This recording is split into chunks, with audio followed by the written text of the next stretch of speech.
പറയുന്നു സുബ്ഹാനല്ലദീ അസ്റാ ബിഅബ്ദിഹി ലൈലൻ മിനൽ മസ്ജിദിൽ ഹറാം.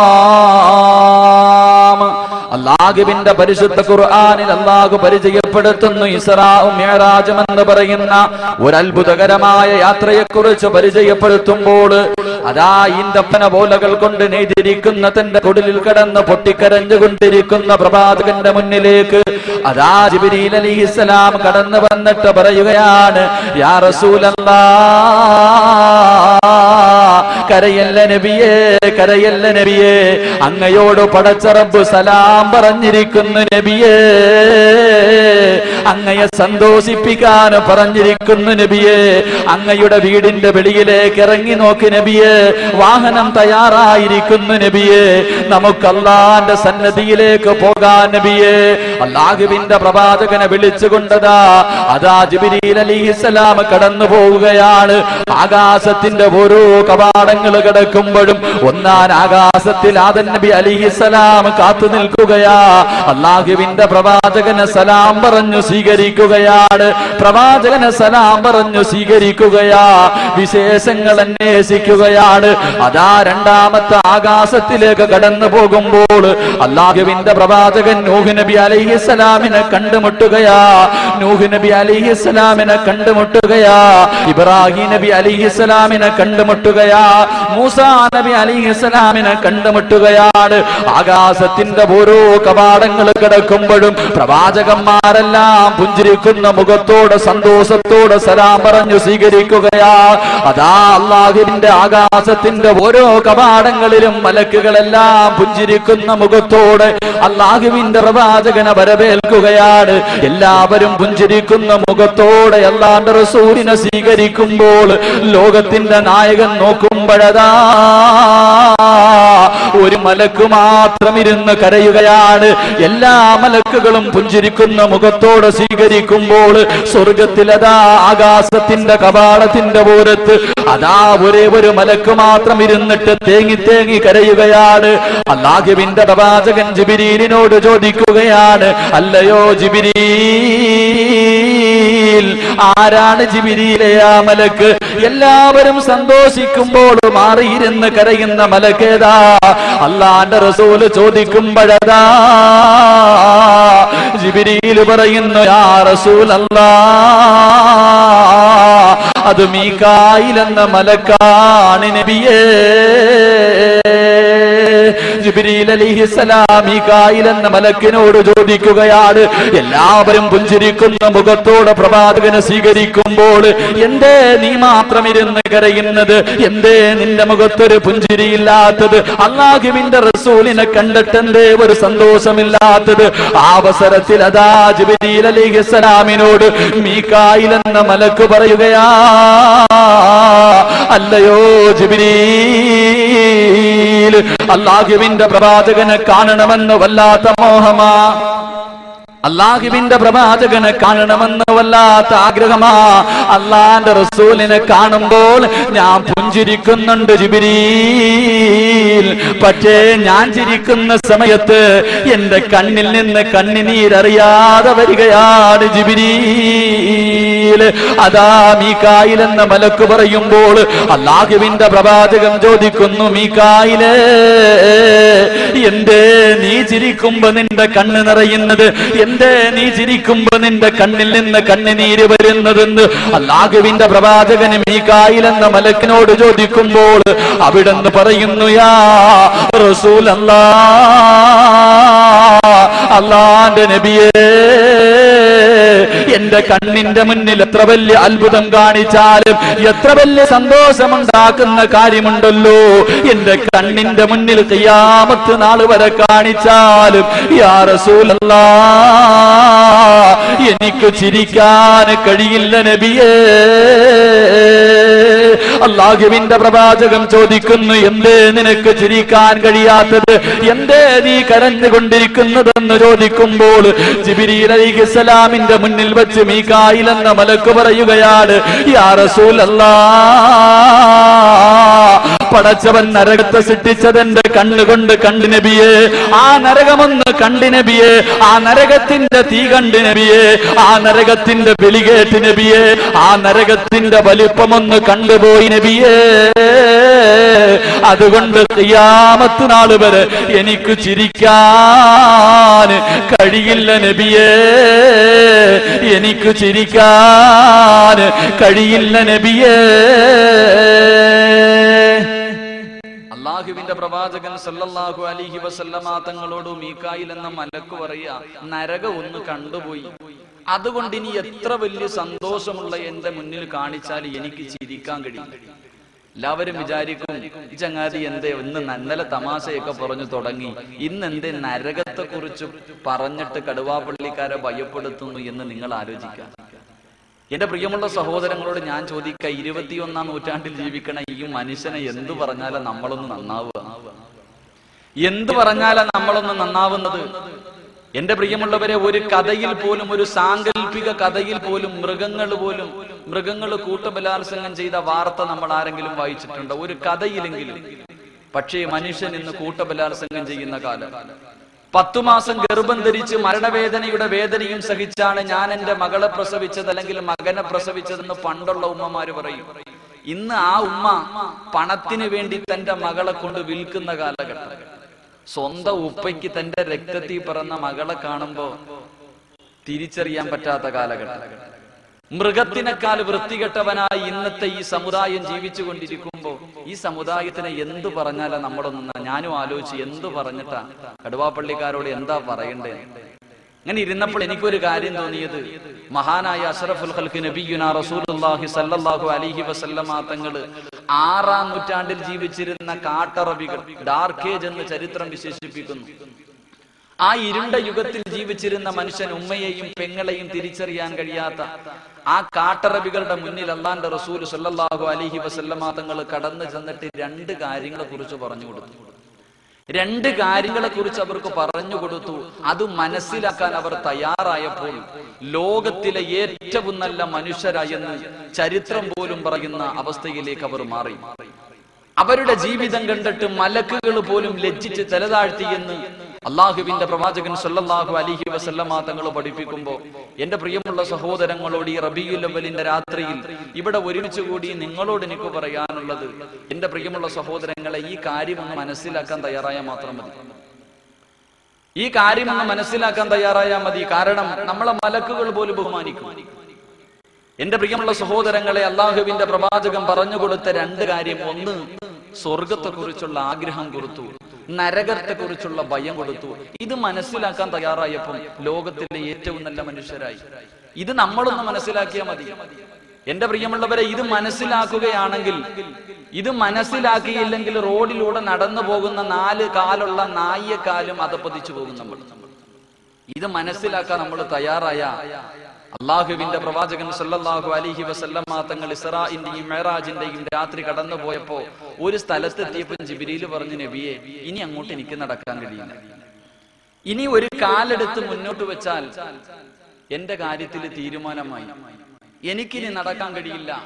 മഹാരഥന്മാരായ പണ്ഡിതന്മാർ പറയുന്നു, യഅനി തഖദ്ദം യാ ഹബീബി ലാ തഖാഫ് അബ്ശിർ തുനാദി റബ്ബകൽ ഖയ്യൂമാ സല്ലു അലൈഹി വസല്ലിമു തസ്ലീമാ. നബി, ഇവിടുന്ന് ഒരു കാലെടുത്ത് മുന്നോട്ട് വെച്ചാൽ എന്റെ കാര്യത്തിൽ തീരുമാനമായി, അതുകൊണ്ട് എനിക്ക് പോകാൻ പറ്റില്ല, നബി പോകാൻ. ഒരു മലക്കിന് പോകാൻ പറ്റാത്ത ഒരു സ്ഥലത്ത് ഒരു മനുഷ്യൻ പോകാന്ന് വെച്ചാൽ അതും മലക്കുകളുടെ നേതാവ്. എന്റെ പ്രിയമുള്ള സഹോദരങ്ങൾ, നമ്മൾ നന്നായ ഈ 2 കാര്യം മനസ്സിലാക്കാൻ തയ്യാറായ നമ്മുടെ ജീവിതം കണ്ടിട്ട് മലക്കുകൾ പോലും ഇരുന്ന് കരയുമെന്ന് ശഫീഖുനാ റസൂലുള്ളാഹി സ്വല്ലല്ലാഹു അലൈഹി വസല്ലം. ഇല്ലെങ്കിലോ 4 കാലികളെക്കാലം കഷ്ടമായി പോകും. അള്ളാന്റെ ഖുർആൻ പറഞ്ഞു, വൽഹും അള്ളല്, മൃഗത്തിനെക്കാലം വൃത്തികെട്ടവനായി പോകും. അള്ളാഹു കാര്യങ്ങൾ മനസ്സിലാക്കാൻ ഭാഗ്യം നൽകി അനുഗ്രഹിക്കുമാറാകട്ടെ. അതുകൊണ്ട് എന്റെ പ്രിയമുള്ള സഹോദരങ്ങളോട്, കടുവാപ്പള്ളിക്കാരൊക്കെ നാളെ പരലോകത്ത് ചെല്ലുമ്പോ, പടച്ചവന്റെ മുന്നിൽ ചെല്ലുമ്പോ അള്ള ചോദിക്കുക, എന്തേടെ ചങ്ങാതി ഇങ്ങനെയൊക്കെ നടന്നേ? എന്തേ നിസ്കരിക്കാന്, എന്തേ ഖുർആൻ ഓതാന്, എന്തേ എന്നെ കുറിച്ച് പഠിക്കാന്? അപ്പൊ അള്ളഹാനോട് പറയാൻ വേണ്ടി ചിലര് മനസ്സിൽ കരുതി, അള്ളാഹ് ഖുർആനൊക്കെ അറബിയിലായിരുന്നല്ലോ, പ്രവാചകന്റെ ചരിത്രം ബുഖാരി മുസ്ലിമൊക്കെ അറബിയിലായിരുന്നല്ലോ, ഞങ്ങൾക്കൊന്നും ഇത് അറിയില്ലായിരുന്നു, ഞങ്ങൾ മദ്രസയുടെ പടി പോലും കണ്ടിട്ടില്ല, അതുകൊണ്ട് ഞങ്ങൾക്ക് ഇതൊന്നും അറിയില്ലായിരുന്നു എന്ന്, അത് ഞങ്ങൾക്ക് ആരും പറഞ്ഞു തന്നില്ല എന്ന് പറഞ്ഞിട്ട് രക്ഷപ്പെടാൻ പറ്റുമെന്ന് നമ്മളൊക്കെ കരുതണം. അവിടെ ചെന്ന് പടച്ചവനോട് എന്തെങ്കിലും ഒഴിവുകൾ പറഞ്ഞിട്ട് രക്ഷപ്പെടാൻ കഴിയുമെന്ന് കരുതുന്നുണ്ടെങ്കിൽ അല്ലാഹുവിന്റെ പരിശുദ്ധമായ ഖുർആൻ പറയുകയാണ്, ഇന്നാ ഖലഖനൽ ഇൻസാന മിൻ നുത്ഫത്തിൻ അംശാജ് നബ്തലീഹി ഫജഅൽനാഹു സമീഅൻ ബസീറാ. അല്ലാഹുവിന്റെ ഖുർആൻ പരിചയപ്പെടുത്തുന്നു, ഇന്നാ ഖലഖനൽ ഇൻസാന. അല്ലാഹ് പറയുന്നു, കേവലം ഒരു തുള്ളി ബീജത്തുള്ളിയിൽ നിന്നാണ് ഞാൻ മനുഷ്യനെ സൃഷ്ടിച്ചത്. അവന്റെ ഉമ്മയുടെ ഗർഭാശയത്തിലൂടെ ഭൂമുഖത്തേക്ക് കടന്നു വന്നപ്പോൾ അവന്റെ മാതാപിതാക്കൾ പറയുന്നതാണ് അവന്റെ ലോകം. നന്മയും തിന്മയും തിരിച്ചറിയാൻ കഴിയില്ല. അവന്റെ വാപ്പ പറയുന്നതനുസരിച്ച് ജീവിക്കുകയാ, അവന്റെ ഉമ്മ പറയുന്നതനുസരിച്ച് ജീവിക്കുകയാണ്. അവനിങ്ങനെ വർഷങ്ങളോളം ജീവിച്ചു കൊണ്ടിരിക്കുമ്പോൾ അല്ലാഹുവിന്റെ പരിശുദ്ധ ഖുർആൻ പറയുന്നു, ഒരു ദിവസമുണ്ടല്ലോ, ഒരു സുപ്രഭാതം പൊട്ടിവിടരുമ്പോൾ അവന് കാണാനുള്ള കാഴ്ചയുണ്ടാവുകയാ, ചിന്തിക്കാനുള്ള കഴിവുണ്ടാവുകയാ. അവനങ്ങോട്ട് പ്രായപൂർത്തിയാകുമ്പോൾ അല്ലാഹുവിന്റെ ഖുർആൻ പറയുകയാ, ഇന്നാ ഹദൈനാഹു സബീല ഇമ്മാ ശാകിറൻ വ ഇമ്മാ കഫൂറാ. നമുക്ക് ഓരോരുത്തർക്കും പ്രായപൂർത്തിയെത്തിയപ്പം, പ്രായപൂർത്തിയാകുന്നത് വരെ നമ്മുടെ മാതാപിതാക്കൾ പറയുന്നതനുസരിച്ച് അന്ന് നന്മ ചെയ്താലും തിന്മ ചെയ്താലും അവർക്കുള്ളതാണ്. ഈ പ്രായപൂർത്തിയാകണ സമയത്ത് പടച്ചവൻ വിളിച്ചിട്ട് പറയണ, എടാ ചങ്ങായി, ഇത് സ്വർഗത്തിലേക്കുള്ള വഴി, ഇത് നരകത്തിലേക്കുള്ള വഴി, ഇതിലെ കാണുന്ന വഴിയിലൂടെ ഇന്ന ഹദൈനാഹു സബീല ഇമ്മാ ശാകിറൻ, എന്റെ അനുഗ്രഹങ്ങളൊക്കെ പേടിച്ചിട്ട് എനിക്ക് നന്ദി കാണിച്ചിട്ട് നടന്നു പോയ സ്വർഗത്തിൽ പോകാം, ഇത് നരകത്തിലേക്കുള്ള വഴി. ഇതിലെ പോയാൽ നിനക്ക് കള്ളു കുടിക്കാം, പെണ്ണ് പിടിക്കാം, എന്ത് വേണമെങ്കിലും ചെയ്യാം, ഒരുത്തനും നിന്നോടൊന്നും ചോദിക്കൂല. പക്ഷെ ഇതിന്റെ അവസാനം നരകമാണ്. നീ ബുദ്ധിയുള്ളവനല്ലേ, എന്ത് വേണമെങ്കിലും തിരഞ്ഞെടുക്കാൻ അല്ലാഹ് നമ്മളോട് പറഞ്ഞിരിക്കും.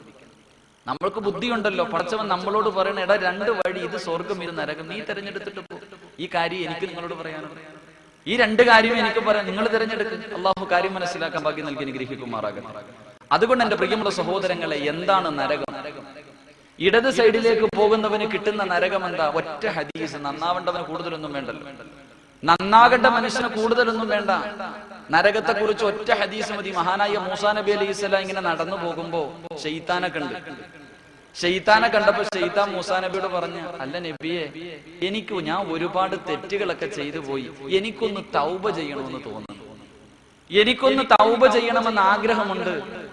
നിങ്ങൾ ദുആ ചെയ്ത പ്രവാചകന്മാരുടെ ദുആ സ്വീകരിക്കുമല്ലോ, ഒന്ന് അള്ളാഹിനോട് ദുആ ചെയ്യാം. മൂസാ നബി അലൈഹി സ്വലാമിന്റെ മനസ്സിൽ ഒരു ചിന്ത, അല്ലാഹ് ശൈത്താൻ നന്നാവാൻ പോവാ, ഇനി എന്താ? ശൈത്താൻ നന്നായി കഴിഞ്ഞാൽ പിന്നെ സർവ്വരും സ്വർഗത്തിൽ പോലും നന്നാവാൻ പോവാണ്. ശൈത്താൻ അങ്ങനെ മൂസാ നബിക്ക് വല്ലാത്ത സന്തോഷം. മൂസാ നബി അള്ളാഹിനോട് ദുആ ചെയ്തു. ശൈത്താൻ പിന്നീട് ഒരു അവസരത്തിൽ കണ്ടപ്പോൾ ചോദിച്ചു, മൂസ, അള്ളാഹ് എന്ത് പറഞ്ഞു എന്റെ തൗബയെ കുറിച്ച്? ആ അവസരത്തിൽ മൂസാ നബി അലൈഹി സ്വലാം ശൈത്താനോട് പറഞ്ഞു, എത്ര എടാ ചങ്ങാതി, അള്ളാഹ് പറഞ്ഞു നിന്റെ തൗബ സ്വീകരിക്കാൻ ഒരു കണ്ടീഷൻ ഉണ്ട്. എന്താ കണ്ടീഷൻ? അത് ആദം നബി അലൈഹി സ്വലാമിന്റെ ഖബറിന്റെ മുന്നിൽ പോയി നീ ഒന്ന് സുജൂദ് ചെയ്യണം. ശൈത്താൻ തിരിഞ്ഞ് എന്നിട്ട് പറയാ, ആദം നബി ജീവിച്ചിരുന്നപ്പോ അള്ളാഹ് നേരിട്ട് എന്നോട് പറഞ്ഞു സുജൂദ് ചെയ്യാൻ, അന്ന് ഞാൻ ചെയ്തിട്ടില്ല, ഇന്നയായി പോടാ ചങ്ങായി. അപ്പൊ എന്താ പറഞ്ഞ, ഈ പറയുന്ന കാര്യം മനസ്സിലാക്കാനുള്ള മനസ്സ് കാണിച്ച സ്വർഗത്തിൽ പോകാം, ഇല്ലെങ്കിലും അവന്റെ കൂടെ പോകാം. ഇഷ്ടമുള്ളത് തിരഞ്ഞെടുക്കുക. അല്ലാഹു ഭാഗ്യം നൽകി അനുഗ്രഹിക്കുമാറാകട്ടെ. എന്താ നരകം? എന്താണ് നരകം? അല്ലാഹുവിന്റെ പ്രവാചകൻ സല്ലല്ലാഹു അലൈഹി വസല്ലമ തങ്ങള് സ്വഹാബത്തിന് ഉപദേശം നടത്തിക്കൊണ്ടിരിക്കുമ്പോൾ, അല്ലാഹുവിന്റെ പ്രവാചകനും സഹാബാക്കളും ഇരിക്കുമ്പോൾ അബൂ ഹുറൈറ റളിയല്ലാഹു തആല അൻഹു റിപ്പോർട്ട് ചെയ്യുകയാണ്, ഇദാ സമിഅതു വജബതൻ, പെട്ടെന്നൊരു ശബ്ദം കേൾക്കുകയാ. പല സഹാബത്തും ബോധരഹിതരായി വീണുപോയി. മറ്റുള്ള സഹാബാക്കൾ പേടിച്ച് വിറച്ച് കരഞ്ഞുകൊണ്ടിരിക്കുകയാണ്. വല്ലാത്ത ഭയാനകമായ ശബ്ദം കേട്ടുകൊണ്ട് കരഞ്ഞുകൊണ്ടിരിക്കുന്ന സഹാബത്തിനോട് അല്ലാഹുവിന്റെ പ്രവാചകൻ ചോദിക്കുന്നു, യാ സഹാബ അതദ്റൂന മാ ഹാദാ, എന്താ ശബ്ദം കേട്ടതെന്നറിയുമോ? അള്ളാന്റെ റസൂലിനോട് സഹാബത്ത് പറയുകയാ, അല്ലാഹു വ റസൂലുഹു അലം നബിയേ, ഞങ്ങൾക്കറിയില്ല നബിയേ. അള്ളാന്റെ പ്രവാചകൻ പറയുന്നു, ഹാദാ ഹജറുൻ, ഹാദാ ഹജറുൻ, എന്റെ സഹാബത്തേ അതൊരു കല്ലാണ് സഹാബത്തേ. ഏത് കല്ലാണെന്നറിയുമോ? റുമിയതു ബിഹി ഫിന്നാർ, നരകത്തിന്റെ മുകളിൽ നിന്നൊരു മലക്കൊരു കല്ലെടുത്ത് താഴേക്ക് എറിഞ്ഞു. എന്നെറിഞ്ഞ കല്ലാണെന്നറിയുമോ? മുൻപ് 70 ഖലീഫ, 70,000 വർഷം മുമ്പ് നരകത്തിന്റെ മുകളിൽ നിന്നൊരു മലക്കൊരു കല്ലെടുത്ത് താഴേക്ക് എറിഞ്ഞു. ഹത്തന്തഹാ ഇലാ കരിഹാ, ആ കല്ല് താഴെ വന്ന് വീണ ശബ്ദമാ സഹാബത്തെ നിങ്ങളിപ്പോൾ കേട്ടതെന്ന് ഷഫിയോനാ റസൂലുള്ളാഹി സല്ലല്ലാഹു അലൈഹി വസല്ലമ തങ്ങൾ പറയുന്നു, 70,000 വർഷം മുമ്പ് ഒരു മലക്ക് നരകത്തിന്റെ മുകളിൽ നിന്ന് ഒരു കല്ലെടുത്ത് താഴേക്കിട്ടു. അത് താഴെ വന്ന് വീഴാൻ 70,000 വർഷം എടുത്തു. എന്റെ പ്രിയപ്പെട്ട യുവത്വം, എന്റെ പ്രിയപ്പെട്ട യുവസമൂഹം, ചെറുപ്പക്കാരോടൊക്കെ ഇത് പറയുമ്പോൾ പറയും, പള്ളിയിലെ ഉസ്താദന്മാര് വെറുതെ നമ്മളെ ഭയപ്പെടുത്താൻ പറയണേ. നമ്മളൊക്കെ ഒന്ന് പള്ളിയിൽ കയറാൻ വേണ്ടി, നന്നാവാൻ വേണ്ടി. ഒരു കല്ല് താഴെ എടുത്തിടുമ്പോൾ ഈ വീഴാൻ 70,000 വർഷം എടുത്തു. ഇന്ന് കോമഡിക്ക് പറയേണ്ടത്, കടുവാപ്പള്ളിയുടെ ഫ്രണ്ടിൽ വായി നോക്കി ഇരിക്കുമ്പോ നമസ്കാരം നടക്കുന്നത്, പാവപ്പെട്ട ഒരു മനുഷ്യൻ ചോദിച്ചു, എന്തടാ പള്ളി വരുന്നില്ലേ? എല്ലാരും സ്വർഗത്തിൽ പോയാലും നരകത്തിൽ പോകാൻ ആള് വേണ്ട, ഞാൻ അങ്ങോട്ട് പോയിക്കോളാം. എന്റെ ചെറുപ്പക്കാര് വെള്ളിയാഴ്ച ദിവസം ഷഫീഖ് ബാക്കബി പള്ളിക്കാത്തിരുന്ന വലിയ പ്രഭാഷണം, നരകത്തിന്റെ തീ, നരകത്തിന്റെ ആഴം. ആ അവസരത്തിൽ ബ്ലൂടൂത്ത് എടുത്തിട്ട് ഓണാക്കട, ഭിത്തിച്ചാരിയിരിക്കാം, ഒന്ന് ഓണാക്ക്, നല്ല സെറ്റപ്പ് പാട്ട് കിടക്കുക, സെൻഡ് ചെയ്യാം. നരകത്തെ കുറിച്ച് പറയുമ്പോ ഇവൻ ചിരിക്കുന്നു, കളിക്കുന്നു, തമാശ പറയുന്നു. എന്റെ പ്രിയപ്പെട്ട സഹോദരങ്ങളെ, നിങ്ങളൊക്കെ കളിച്ചു, നിങ്ങളൊക്കെ തമാശ പറഞ്ഞോ, നിങ്ങളൊക്കെ പുച്ഛിച്ച് തള്ളിക്കോ. പക്ഷേ അല്ലാഹുവിന്റെ ഖുർആൻ പറയുകയാണ്, അല്ലാഹുവിന്റെ പരിശുദ്ധ ഖുർആൻ പറയുന്നു, വഇദാ റഅതഹും മിൻ മകാനിൻ ബഈദ് സമിഉ ലഹാ തഗയ്യുദൻ വസബീറാ. നാളെ പടച്ചവന്റെ മുന്നിൽ നിൽക്കുമ്പോൾ, അലാ മഹ്ശറയിലേക്ക് നിൽക്കുമ്പോൾ, ജിബ്രീൽ ചെന്നിട്ട് മീകായിൽ എന്ന മലക്കിനോട് പറയുകയാ, പടച്ചവൻ നരകത്തിന്റെ ഒരു ഭാഗത്തെ കൊണ്ടുപോകാൻ പറഞ്ഞുവെന്ന് പറയുമ്പോൾ, എന്റെ പ്രിയമുള്ളവരെ, മീകായിൽ എന്ന മലക്ക് നരകത്തിന്റെ ഒരു ഭാഗത്തെ ചങ്ങലയിൽ കെട്ടിയിട്ട് അല്ലാഹുവിന്റെ മഹ്ശറയിലേക്ക് വലിച്ചു കൊണ്ടുവരുമ്പോൾ, ഇവിടെ ഇരുന്ന് ചിരിച്ച നമ്മളുണ്ടല്ലോ, ഇവിടെ ഇരുന്ന് തമാശ പറഞ്ഞവരുണ്ടല്ലോ, ഇവിടെ ഇരുന്ന് പുച്ഛിച്ച് തള്ളിയവരുണ്ടല്ലോ. ആ അവസരത്തിൽ അല്ലാഹുവോട് പറയുന്നത് എന്താണെന്നറിയുമോ? റബ്ബനാ അബ്സർനാ വസമിഅനാ ഫർജിനാ. റബ്ബനാ, എന്റെ രക്ഷിതാവേ, അബ്സർനാ അബ്സർനാ, പടച്ചവനെ ഞങ്ങളുടെ നരകമുണ്ടല്ലോ, ഞങ്ങളുടെ പള്ളിയിലെ ഖതീബുമാര് പറഞ്ഞു തന്ന നരകമുണ്ടല്ലോ, ആ നരകത്തെ ഞങ്ങൾ കണ്ടുപിടച്ചവനെ, ഞങ്ങളുടെ കണ്ണുകൊണ്ട് നരകത്തെ കണ്ടുപിടച്ചവരെ, ആ നരകത്തിന്റെ തീ കണ്ടുപിടച്ചവരെ, വസമിഅനാ, ആ നരകം കടന്ന് വിളിക്കുന്നത് ഞങ്ങളുടെ ചെവി കൊണ്ട് കേട്ടു റബ്ബേ.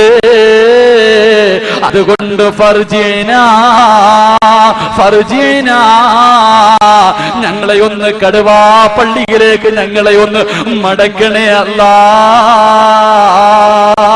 ഞങ്ങളുടെ നാട്ടിലേക്ക് ഞങ്ങളെ മടക്കിയാല്, ഞങ്ങളുടെ നാട്ടിലേക്ക് ഞങ്ങളെ മടക്കിയാല്, എന്റെ പ്രിയമുള്ളവരെ, ഉച്ചയ്ക്ക് പോലും പള്ളിക്കകത്ത് കയറാത്തവൻ പറയുകയാ, അല്ലാഹുവേ, പള്ളിക്കകത്ത് പോയിരുന്ന് തഹജ്ജുദ് നിസ്കരിക്കാൻ പടച്ചവരെ, ദിക്റുകൾ പറയാൻ പടച്ചവരെ, ഖുർആൻ ഓതാൻ പടച്ചവരെ. എന്റെ കടുവയിലുള്ള പെങ്ങള് പറയുകയാ, എന്റെ വീട്ടില് TV ഇല്ല പടച്ചവരെ, എന്റെ വീട്ടില് കേബിൾ ഇല്ല പടച്ചവരെ, റിമോട്ട് പിടിച്ച് കൈകൊണ്ട് തസ്ബീഹ് പിടിക്കാൻ പടച്ചവരെ. ഫർജിനാ, എന്നെ ഒന്ന് മടക്കണേ അല്ലാ. അവിടെ ചെന്നിട്ട് പറയാ, പടച്ചവനെ ഒന്ന് മടക്ക. എല്ലാം നേരിട്ട് കാണുമ്പോ അള്ളാൻ അറിയില്ലേ നമ്മുടെ സ്വഭാവം, പടച്ചവൻ അറിയില്ലേ. അല്ല എന്താ പറയാ, അല്ല തന്റെ മലക്കുകളെ വിളിച്ചിട്ട് പറയുമത്രേ, ഖുദൂഹു ഫഉല്ലു സുമ്മൽ ജഹീമ സല്ലു സുമ്മ ഫീ സിൽസിലത്തിൻ ദറുഹ 70 ദിറ. മലക്കുകളെ ഒരു പരിഗണന ഇവനോടൊന്നും കാണിക്കില്ല.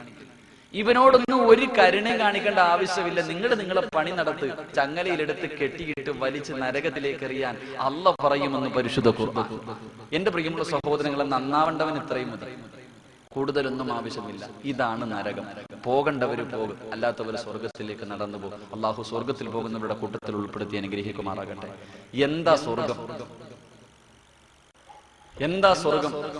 സ്വർഗമുണ്ട്. സ്വർഗം എന്താണ്? സ്വർഗത്തെ കുറിച്ച് ഇന്നലെ സ്വർഗത്തിലെ ഒരു മുന്തിരിക്കുലയെ കുറിച്ച് പറഞ്ഞു. സ്വർഗം ഇരിക്കുന്നത് എവിടെ? ആകാശത്തിലെ, ഭൂമിയില? സ്വർഗം എവിടെ ഇരിക്കണേ? സ്വർഗം ഉണ്ടല്ലോ, എവിടെ ഇരിക്കണേ? ആകാശത്തിലെ, ഭൂമിയില? എന്താ ചങ്ങാതി, സ്വർഗം എവിടെ ഇരിക്കണേ? ആകാശം. എവിടെ ഉണ്ട് സ്വർഗം ഇരിക്കുന്നത്? ആകാശത്തില. സ്വർഗം ഇരിക്കുന്നത് ആകാശത്തില. അള്ളാഹുവിന്റെ പ്രവാചകൻ സല്ലല്ലാഹു അലൈഹി വസല്ലമ തങ്ങൾ പരിശുദ്ധ ഖുർആൻ പറയുന്നു, മുകളിലോട്ടുള്ള വസ്തുക്കളുടെ ഏറ്റവും അവസാനം സിദ്റത്തുൽ മുൻതഹ. സിദ്റത്തുൽ മുൻതഹയാണ് മുകളിലോട്ടുള്ള, ആകാശത്തിന്റെ മുകളിലോട്ടുള്ള വസ്തുക്കളുടെ ഏറ്റവും അവസാനത്തെ സാധനം. എന്താണ് സിദ്റത്തുൽ മുൻതഹ? അള്ളാന്റെ ഖുർആൻ പറയും, ഇൻതഹ ജന്നത്തുൽ മഅവ. അതിന്റെ മുകളിലാണ് സ്വർഗം. അപ്പൊ ആകാശത്തിലാണ് സ്വർഗം. അള്ളാഹുവിന്റെ പ്രവാചകൻ സല്ലല്ലാഹു അലൈഹി വസല്ലമ തങ്ങൾ ഇമാം മുസ്ലിം റഹ്മഹുല്ലാഹ് റിപ്പോർട്ട് ചെയ്ത ഒരു ഹദീസിൽ കാണാം, സ്വർഗത്തിൽ ഒരു മരമുണ്ട്. സ്വർഗത്തിൽ ഇന്ന ഫിൽ ജന്നത്തിലെ ഷജറത്തുൻ, സ്വർഗത്തിൽ ഒരു തണൽ വൃക്ഷമുണ്ട്.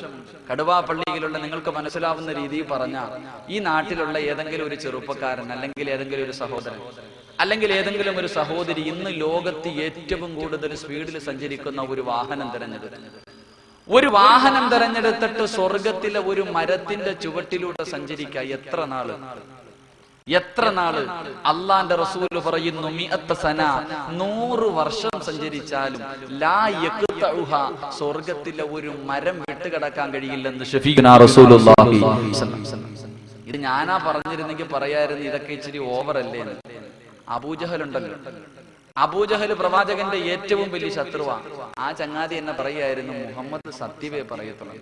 അപ്പൊ അള്ളാന്റെ റസൂല് പറയുന്നു, സ്വർഗത്തിലെ ഒരു മരത്തിന്റെ വലിപ്പം 100 വർഷം സഞ്ചരിച്ചാലും തീരില്ല. ഹദീസിന്റെ കിതാബുകളിൽ കാണാം, 100 വർഷം സഞ്ചരിച്ച സ്വർഗത്തിലെ ഒരു മരത്തിന്റെ ഒരു ശിഖരം, ഒരു കമ്പ് പോലും വിട്ടുകിടക്കാൻ കഴിയില്ലെന്ന് മഹാരഥന്മാരായ പണ്ഡിതന്മാര് പറയുമ്പോൾ, ഈ വിശാലമായ സ്വർഗമാണ് കടുവാപ്പള്ളിയിൽ പാവപ്പെട്ട ഇമാമ് തലകുത്തി വീഴുമ്പോ കൂടെ വന്ന് വീണിട്ട് ചോദിക്കണം. ഇന്നലെ ഞാൻ ചോദിച്ചു, നിസ്കാരം ശരിയാകുമെന്ന്. ഈ നമ്മൾ അള്ളാനോട്, അല്ലാഹുവേ, അഷ്റഫുൽ ഖൽഖായ പ്രവാചകൻ കിടക്കുന്ന സ്വർഗം എനിക്ക് തരണേ പടച്ചവനെ, അബൂബക്കർ സിദ്ദീഖ് കിടക്കുന്ന സ്വർഗം എനിക്ക് തരണേ. എന്റെ സഹോദരങ്ങളെ, എന്ത് യോഗ്യതയാ നമുക്കുള്ളത്?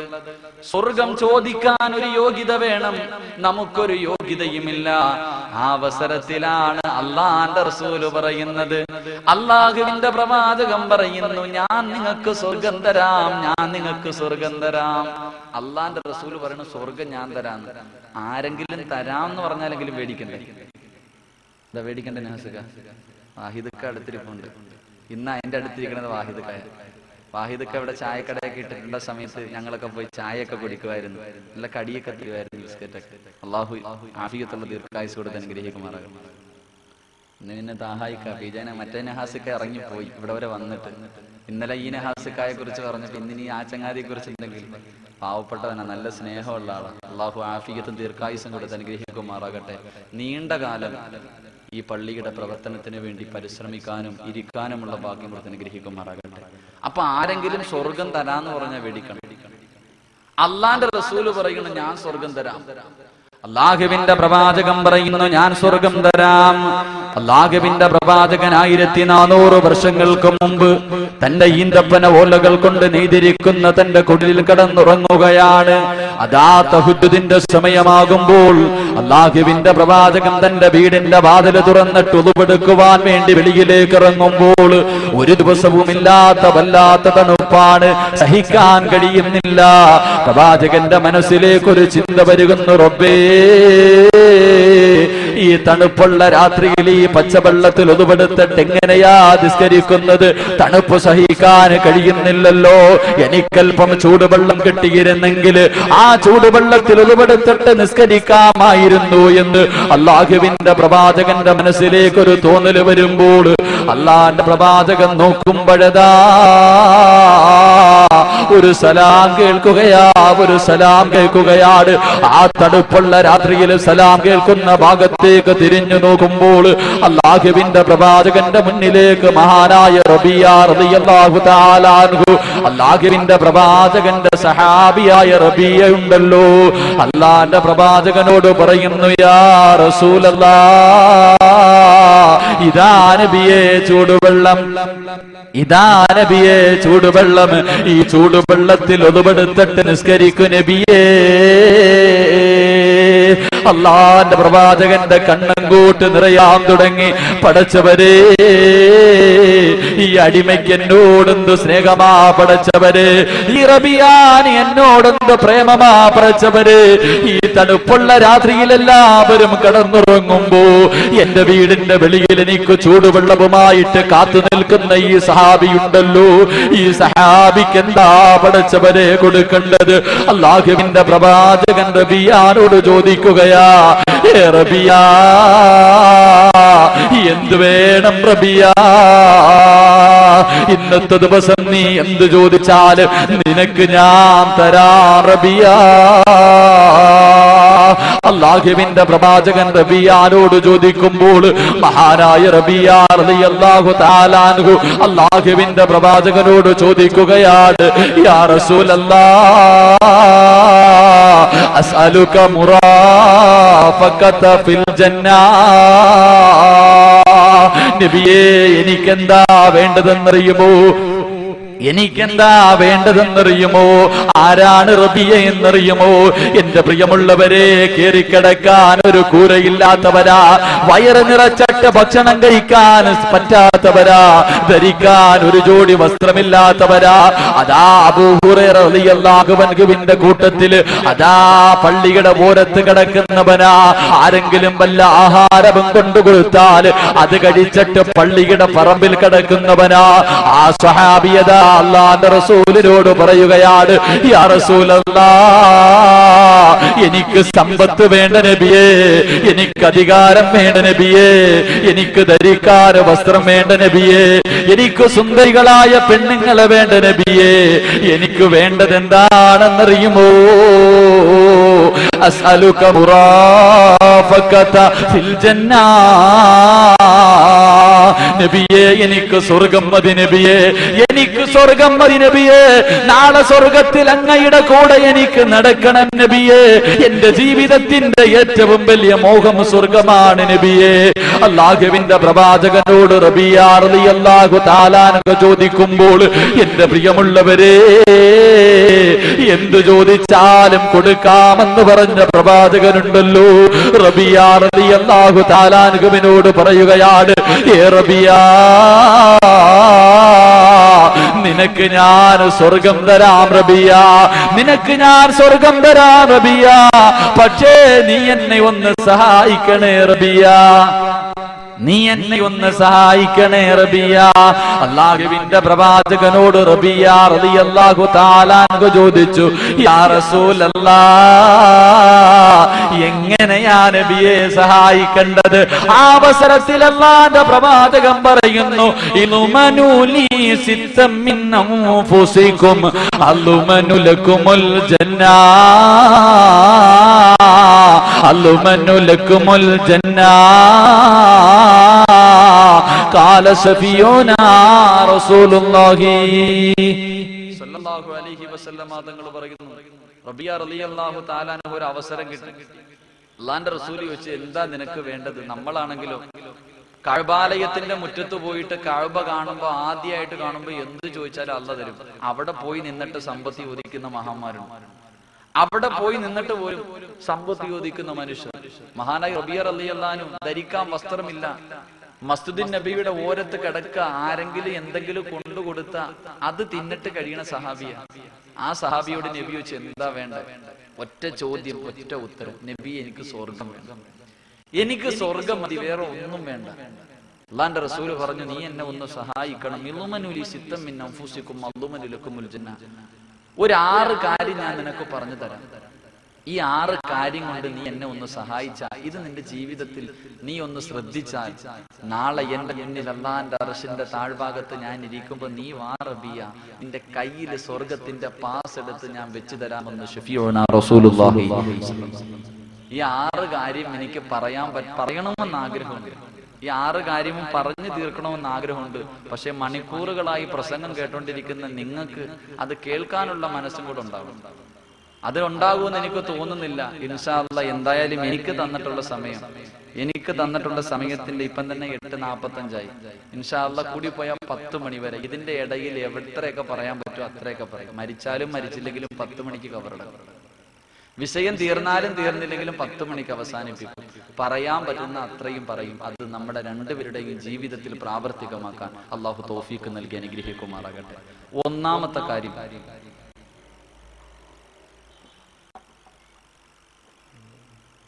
വെള്ളം ഒഴിക്കാൻ ആരും കമ്മിറ്റിക്കാരെ കൊണ്ട് ഒഴിക്കുന്നത് ശരി.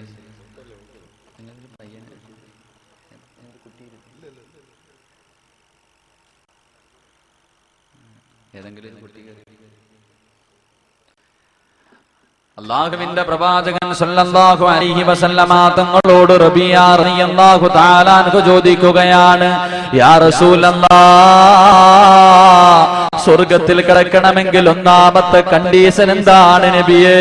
അല്ലാഹുവിന്റെ പ്രവാചകൻ റബീഅ റളിയല്ലാഹു തആല അൻഹുവിനോട് പറഞ്ഞു കൊടുക്കുന്ന ഒന്നാമത്തെ കണ്ടീഷൻ എന്താണെന്നറിയുമോ? ഏ റബീഅ, ഉസ്തുകൂ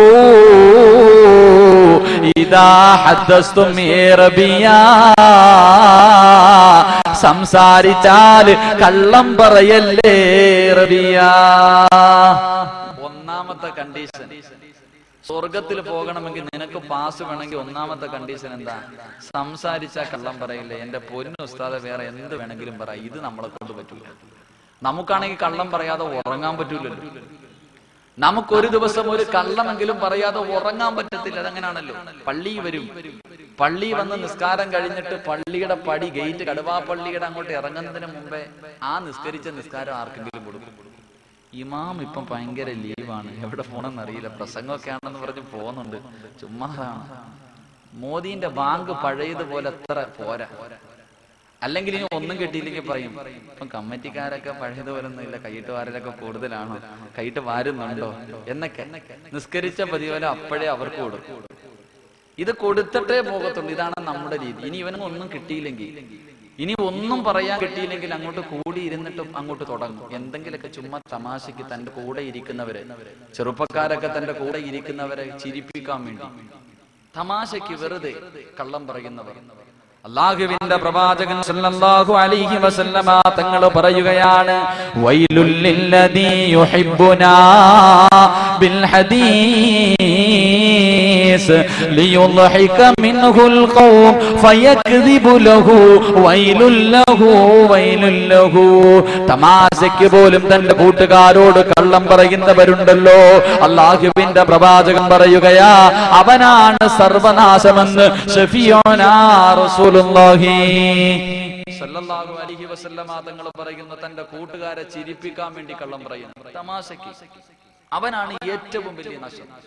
എന്റെ പ്രിയമുള്ളവരെ, തമാശയ്ക്ക് പോലും കള്ളം പറയാത്തവന് കിട്ടുന്ന പ്രതിഫലം എന്താണെന്നറിയാം? ജീവിതത്തിൽ തമാശയ്ക്ക് പോലും കള്ളം പറയാത്തവൻ. അല്ലാഹുവിന്റെ പ്രവാചകൻ പറയുന്നു, അനസഈമുൻ ബിബൈതിൻ ഫീ വസതിൽ ജന്നാ ലിമൻ തറകൽ കദിബ വഇൻ കാന മാസിയാ. തമാശയ്ക്ക് പോലും കള്ളം പറയാത്ത ആരെങ്കിലും ഈ ദുനിയാവിന്റെ തൊലിക്ക് മുകളിൽ ജീവിക്കുന്നുണ്ടെങ്കിൽ സ്വർഗത്തിന്റെ മധ്യഭാഗത്ത് ഞാനൊരു വീട് കൊണ്ട് ജാമ്യം നിൽക്കുന്നു എന്ന് ശഫീഉനാ റസൂലുള്ളാഹി സല്ലല്ലാഹു അലൈഹി വസല്ലം തങ്ങൾ പറയുന്നു. കടുവാപ്പള്ളിയിൽ ഒരു 2 നില വീടല്ല, കടുവാപ്പള്ളിയിൽ ഒരു 2 നില വീടല്ല, സ്വർഗത്തിന്റെ മധ്യഭാഗത്ത് ഞാനൊരു വീട് തരാം. എന്റെ പ്രിയപ്പെട്ട സഹോദരങ്ങളെ മനസ്സിലാക്കണം, നമ്മളാണെങ്കിൽ കള്ളം പറയുന്നതൊക്കെ പോട്ട് എല്ലാം പറഞ്ഞിട്ട് അവസാനം പറയുന്ന ഒരു കാര്യമുണ്ട്. ഇതാണ് സഹിക്കാൻ പറ്റാത്തത്. നിങ്ങളുടെ ഈ അടുത്ത പ്രദേശത്ത് ഒരു പയ്യൻ പെണ്ണ് കാണാൻ പോയി. പെണ്ണ് കണ്ട് ഇഷ്ടപ്പെട്ടിട്ട് ഇവൻ തിരിച്ചു വന്നു. ഇവൻ തിരിച്ചു വന്നതിന് ശേഷം ഈ പെണ്ണിന്റെ മാമ ഇവനെ കുറിച്ച് അന്വേഷിക്കാൻ വേണ്ടി ആറ്റിങ്ങലിന്റെ തൊട്ടപ്പുറത്തുള്ള ഒരു സ്ഥലം ഞാൻ പറയുന്നില്ല, അവിടെ പോയിട്ട് ഫസ്റ്റ് കണ്ട ബേക്കറിയിൽ കയറി ഒരു ജ്യൂസ് ഒക്കെ കുടിച്ചിട്ട് അവിടെ നിസ്കരിക്കുന്ന ഒരു വാപ്പുണ്ട്. ആ വാപ്പാനോട് ചോദിച്ചു, ഈ പയ്യന്റെ സ്വഭാവം എങ്ങനെ? ഒരു ചെറുപ്പക്കാരനുണ്ടല്ലോ, അവന്റെ സ്വഭാവം എന്താന്ന് വെച്ചപ്പോ ഈ വാപ്പ പറഞ്ഞു, ഞാൻ അവനെ കുറിച്ച് വല്ലതും പറഞ്ഞു തരണം, അതവൻ അറിയണം. കള്ളും കുടിച്ച് കഞ്ചാവ് അടിക്കുന്നവന്റെ കൂട്ടുകാരനെ വിളിച്ചുകൊണ്ട് വന്ന് എന്നെ ഈ കടയൊക്കെ തല്ലിപ്പൊട്ടിക്കണം. എന്തിനാ ഒരു മുസ്ലിമായി ചെറുപ്പക്കാരനെ കുറിച്ച് ആവശ്യമില്ലാത്തൊക്കെ പറയണം? സ്തോഫറുള്ള, നിങ്ങൾ വേറെ ആരെങ്കിലും പോയി അന്വേഷിക്കാൻ. ഇനി ഈ ചങ്ങാതി എന്തെങ്കിലും പറയണം. അവൻ കള്ളു കുടിക്കുന്നവനാണ്, അവന്റെ കൂടെ നടക്കുന്നവർ കഞ്ചാവ് അടിക്കുന്നവൻ, വീട് കയറി അടിക്കുന്നവനാ. ഇതും കൂടെ പറഞ്ഞിട്ടാ പറയണേ. ഒന്നുമില്ല, നമ്മളും അങ്ങനെ തന്നെ ഇരുന്നങ്ങോട്ട് പറഞ്ഞിട്ട് അവസാനം പറയും, എന്തിനാ പച്ചയിറച്ചി തിന്നുന്നത്? പിന്നെ പെങ്ങന്മാർക്കാണെങ്കിൽ സഹോദരിമാർക്കാണെങ്കിൽ പിന്നെ കേരള സർക്കാർ ഒരു അവസരം ഉണ്ടാക്കി കൊടുത്തിരിക്കുക. കുടുംബശ്രീ എന്ന് പറഞ്ഞിട്ട് ഈ റോഡൊക്കെ ചെത്താൻ പോണൊരു ജോലിയുണ്ട്. ഇവിടെ കടുവാപ്പള്ളിക്കാര് പോകുന്നുണ്ടെന്ന് അറിയില്ല, ഉണ്ടോ? ഇവിടെ ഉണ്ടില്ലേ? അത് താത്താമാർ അങ്ങോട്ട് പോകും. ഒരു ദിവസം 5 മരം റെഡിയാക്കിയാൽ മതി, 1 മണിക്കൂർ കൊണ്ട് തീരും. പക്ഷെ രാവിലെ ഒരു 8 മണിക്ക് പൊക്കഴിഞ്ഞാൽ 2 മരത്തിന്റെ ചുവട് ചുട്ടിയിട്ട് അങ്ങോട്ട് എല്ലാവരും കൂടെ ഒരുമിച്ച് ഇരുന്നിട്ട് ദിക്റും ദുആയും അങ്ങോട്ട് തുറന്നു. എല്ലാരും പിന്നെ സലാത്തുകളൊക്കെ പറഞ്ഞോട്ട് അങ്ങോട്ടിരിക്കും. 10-11 മണിയാകുമ്പോ അമീർ വന്ന് പറയും, മതി പോകാം. എഴുന്നേറ്റ് വീട്ടിൽ പോകും, ചോറ് കഴിക്കും, വീണ്ടും വന്നിട്ട് 2 മരം, പിന്നെയും ദിക്റും ദുആയും. അവിടെ ഇരുന്ന് 5 മണി വരെ ഇരിക്കണം. ഇരുന്നിട്ട് സ്വർഗവും വാങ്ങിച്ചിട്ടേ പോകത്തുള്ളൂ. നമ്മുടെ പ്രിയപ്പെട്ട സഹോദരിമാർ, അല്ലാഹു ഈമാൻ കൊടുത്ത് അനുഗ്രഹിക്കുമാറാകട്ടെ. അല്ലാഹു ഈമാൻ കൊടുത്ത് അനുഗ്രഹിക്കുമാറാകട്ടെ. മഹാനായ അഷ്റഫുൽ ഖൽഖ് നബിയുനാ റസൂലുള്ളാഹി സ്വല്ലല്ലാഹു അലൈഹി വസല്ലം, അല്ലാഹുവിന്റെ പ്രവാചകൻ ഒരു ദിവസം സുബഹി നമസ്കാരം കഴിഞ്ഞിട്ട് അദാ മസ്ജിദുൻ നബവിയുടെ മുകളിൽ ഇരുന്നിട്ട് അല്ലാഹുവിന്റെ പ്രവാചകൻ മസ്ജിദുൻ നബവിയുടെ വെളിയിൽ ഇരുന്നിട്ട് കരയാൻ തുടങ്ങി. പൊട്ടിക്കരഞ്ഞുകൊണ്ടിരിക്കുമ്പോൾ അല്ലാഹുവിന്റെ പ്രവാചകന്റെ കരളിന്റെ കഷ്ടമായ ഫാത്തിമയുണ്ടല്ലോ, അല്ലാഹുവിന്റെ പ്രവാചകന്റെ മുന്നിലേക്ക് കടന്നു ചെല്ലുകയാണ്. യാ റസൂലല്ലാഹ്, എന്തിനാ നബിയേ കരയുന്നത്? എന്തിനാ നബിയേ കരയുന്നത്? അങ്ങയാരാണ് വേദനിപ്പിച്ചത്? അല്ലാഹുവിന്റെ പ്രവാചകനോട് തന്റെ പൊന്നുമകൾ ചോദിക്കുമ്പോൾ അല്ലാഹുവിന്റെ റസൂൽ പറയുന്നു, മോളെ ഫാത്തിമ, ഇന്നലെ ഞാൻ നരകം കണ്ടു മോളെ.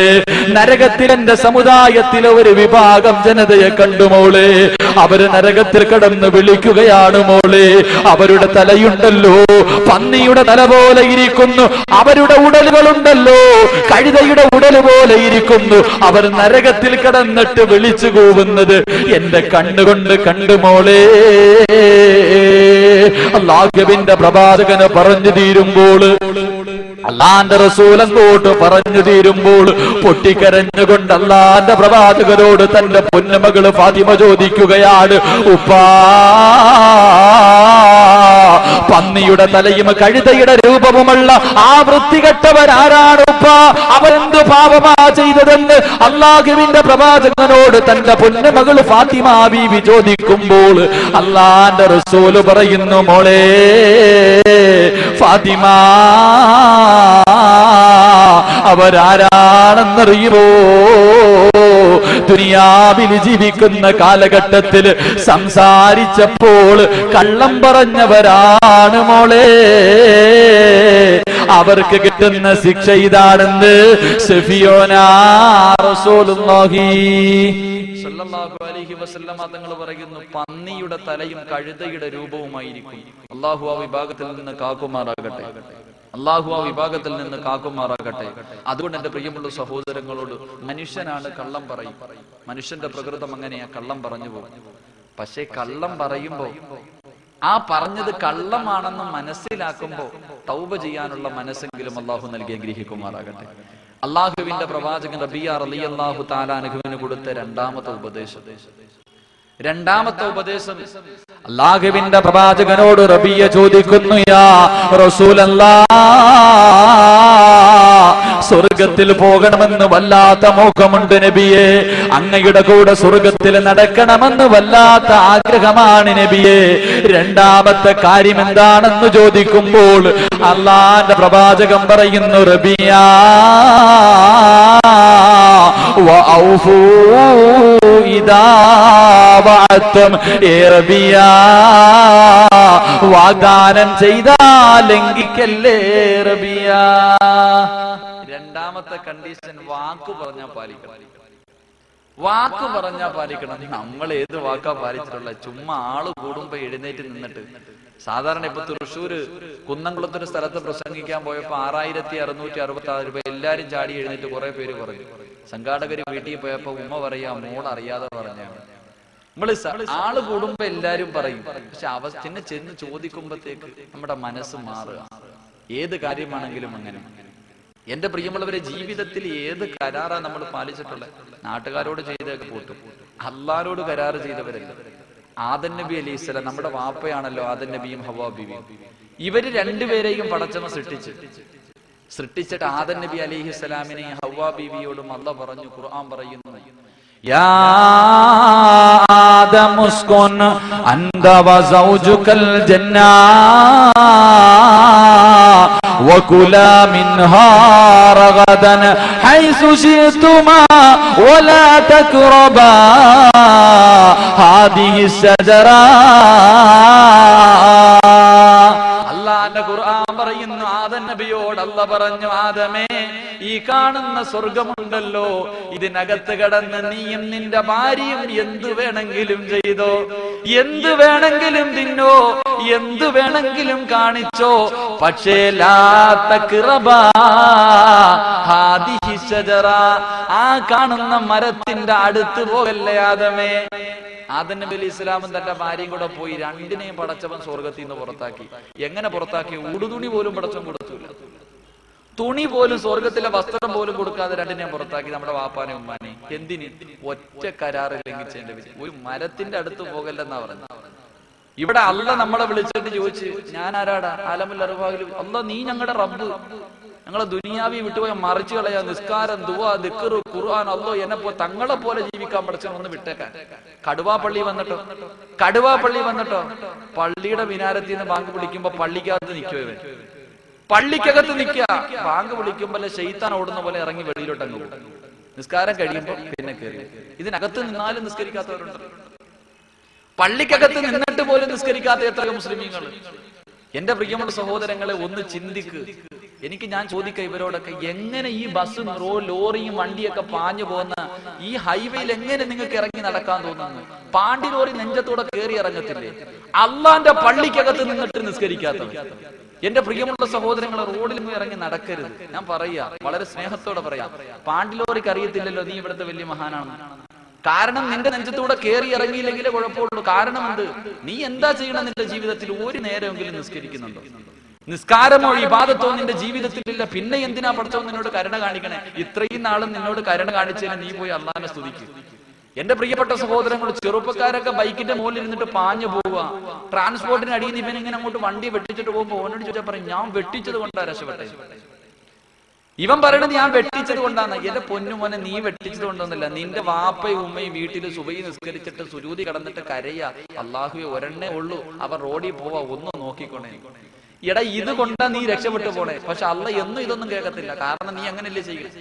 എന്നും പടച്ചവനൊന്നും കേൾക്കൂല. തരുമ്പോ 8ന്റെ പണിയെ തരത്തുള്ളൂ. നട്ടല് ഒടിഞ്ഞിട്ട് വീട്ടിൽ പിന്നെ ബെഡിന്റെ മൊത്തം ഇങ്ങനെ വെട്ടിയിട്ടേക്കുന്ന പോലെ കിടക്കാനേ പറ്റും. ആ സമയത്ത് ഇവൻ പറയണത് എന്താണെന്നറിയാവോ? ഒന്ന് നേരെ ആയിരുന്നെങ്കിൽ കടുവാ പള്ളിയിൽ പോയി സുബഹി നിസ്കരിക്കാൻ.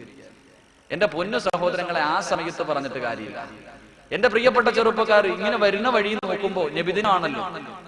എന്റെ പ്രിയപ്പെട്ട ചെറുപ്പക്കാർ, ഇങ്ങനെ വരുമ്പോ ഇപ്പൊ നബിദിനമൊക്കെ മാറി. പണ്ടൊക്കെ ഫ്ലെക്സി ബോർഡ് വെച്ചിട്ട് നബിദിനാശംസകൾ, KMYF അല്ലെങ്കിൽ ഇങ്ങനെ സംഘടനകളൊക്കെ പേരാ. ഇപ്പൊ ആണെങ്കിൽ ഇങ്ങോട്ട് വരുമ്പോ ഒരു സ്ഥലത്ത് മമ്മൂട്ടിയുടെ മോന്റെ ഫോട്ടോ, ആൾക്കാരുള്ള ആ മമ്മൂട്ടിയുടെ മോന്റെ പേര് എഴുതിയിട്ട് താഴെ നബിദിനാശംസകൾ. എന്റെ ചെറുപ്പക്കാര് മാറി. എന്റെ പ്രിയപ്പെട്ട മമ്മൂട്ടി ഫാൻസുകാരൊക്കെ നബിദിന ആശംസകൾ ഫ്ലെക്സിയുടെ ബോർഡിൽ മമ്മൂട്ടി നിൽക്കണ ഫോട്ടോ, അതിന്റെ താഴെ നബിദിന ആശംസകൾ പച്ചയിൽ എഴുതി വെച്ചിട്ടുണ്ട്. ഇങ്ങനെ ആയിരിക്കണം എന്റെ സമുദായം.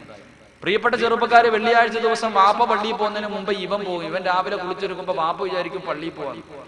വാപ്പ വിചാരിക്കും അള്ളാഹ് കടുവാ പള്ളിയിൽ പോവായിരിക്കും മോൻ തഹജ്ജുദിന്റെ പിന്നെ ജുമാ നിസ്കരിക്കാൻ. ഇവൻ രാവിലെ എഴുന്നേറ്റ് ഒരു 8 മണിയൊക്കെ ആകുമ്പോഴത്തേക്ക് ബൈക്ക് കൊടുത്തിട്ട് നേരെ അങ്ങോട്ട് ആറ്റിങ്ങ പോകും. ട്രിംസിലോ അല്ല വല്ല ഗൗരിയിലോ എവിടെയെങ്കിലും പോയിട്ട് അവിടെ അവന്റെ ജുമാ അവിടെ പോകുമ്പോ രാവിലെ അവന്റെ വാപ്പാടെ ഫ്ലെക്സി ഇങ്ങനെ കിട്ടുന്നുണ്ടാവും. ചെറുപ്പക്കാരെല്ലാം കൂടെ വലിഞ്ഞങ്ങ് കയറും എന്റെ മുകളിലോട്ട്. വലിയ ഫ്ലെക്സി ബോർഡിന്റെ മുകളിൽ വലിഞ്ഞു കയറിയിട്ട് മാലയൊക്കെ ഇട്ടിട്ട്. എന്റെ പ്രിയപ്പെട്ട ചെറുപ്പക്കാരെ നോക്കുമ്പോ 6-ാം നൂറ്റാണ്ടിൽ ജീവിച്ചിരുന്ന കാട്ടറബിയായ ഇമ്രുൽ ഖൈസ് ഉണ്ട്. ഇമ്രുൽ ഖൈസിന്റെ ചരിത്രം പറയുമ്പോൾ ഒരു 4 വരി പദ്യം നമുക്ക് വായിക്കാൻ കഴിയും.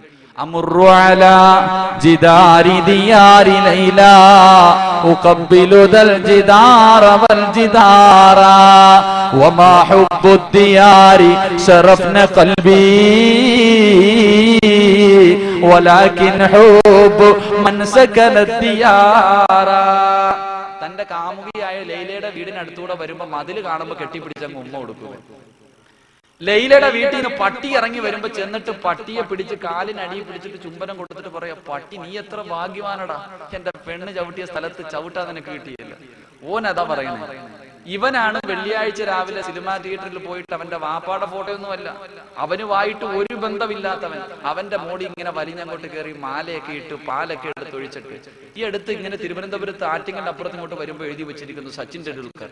അതിന്റെ താഴെ എഴുതി വെച്ചിരിക്കുക, ഏ സച്ചിൻ, നീ ജീവിച്ച കാലഘട്ടത്തിൽ ജീവിക്കാൻ കഴിഞ്ഞ ഞങ്ങൾ എത്രയോ ഭാഗ്യവാൻ.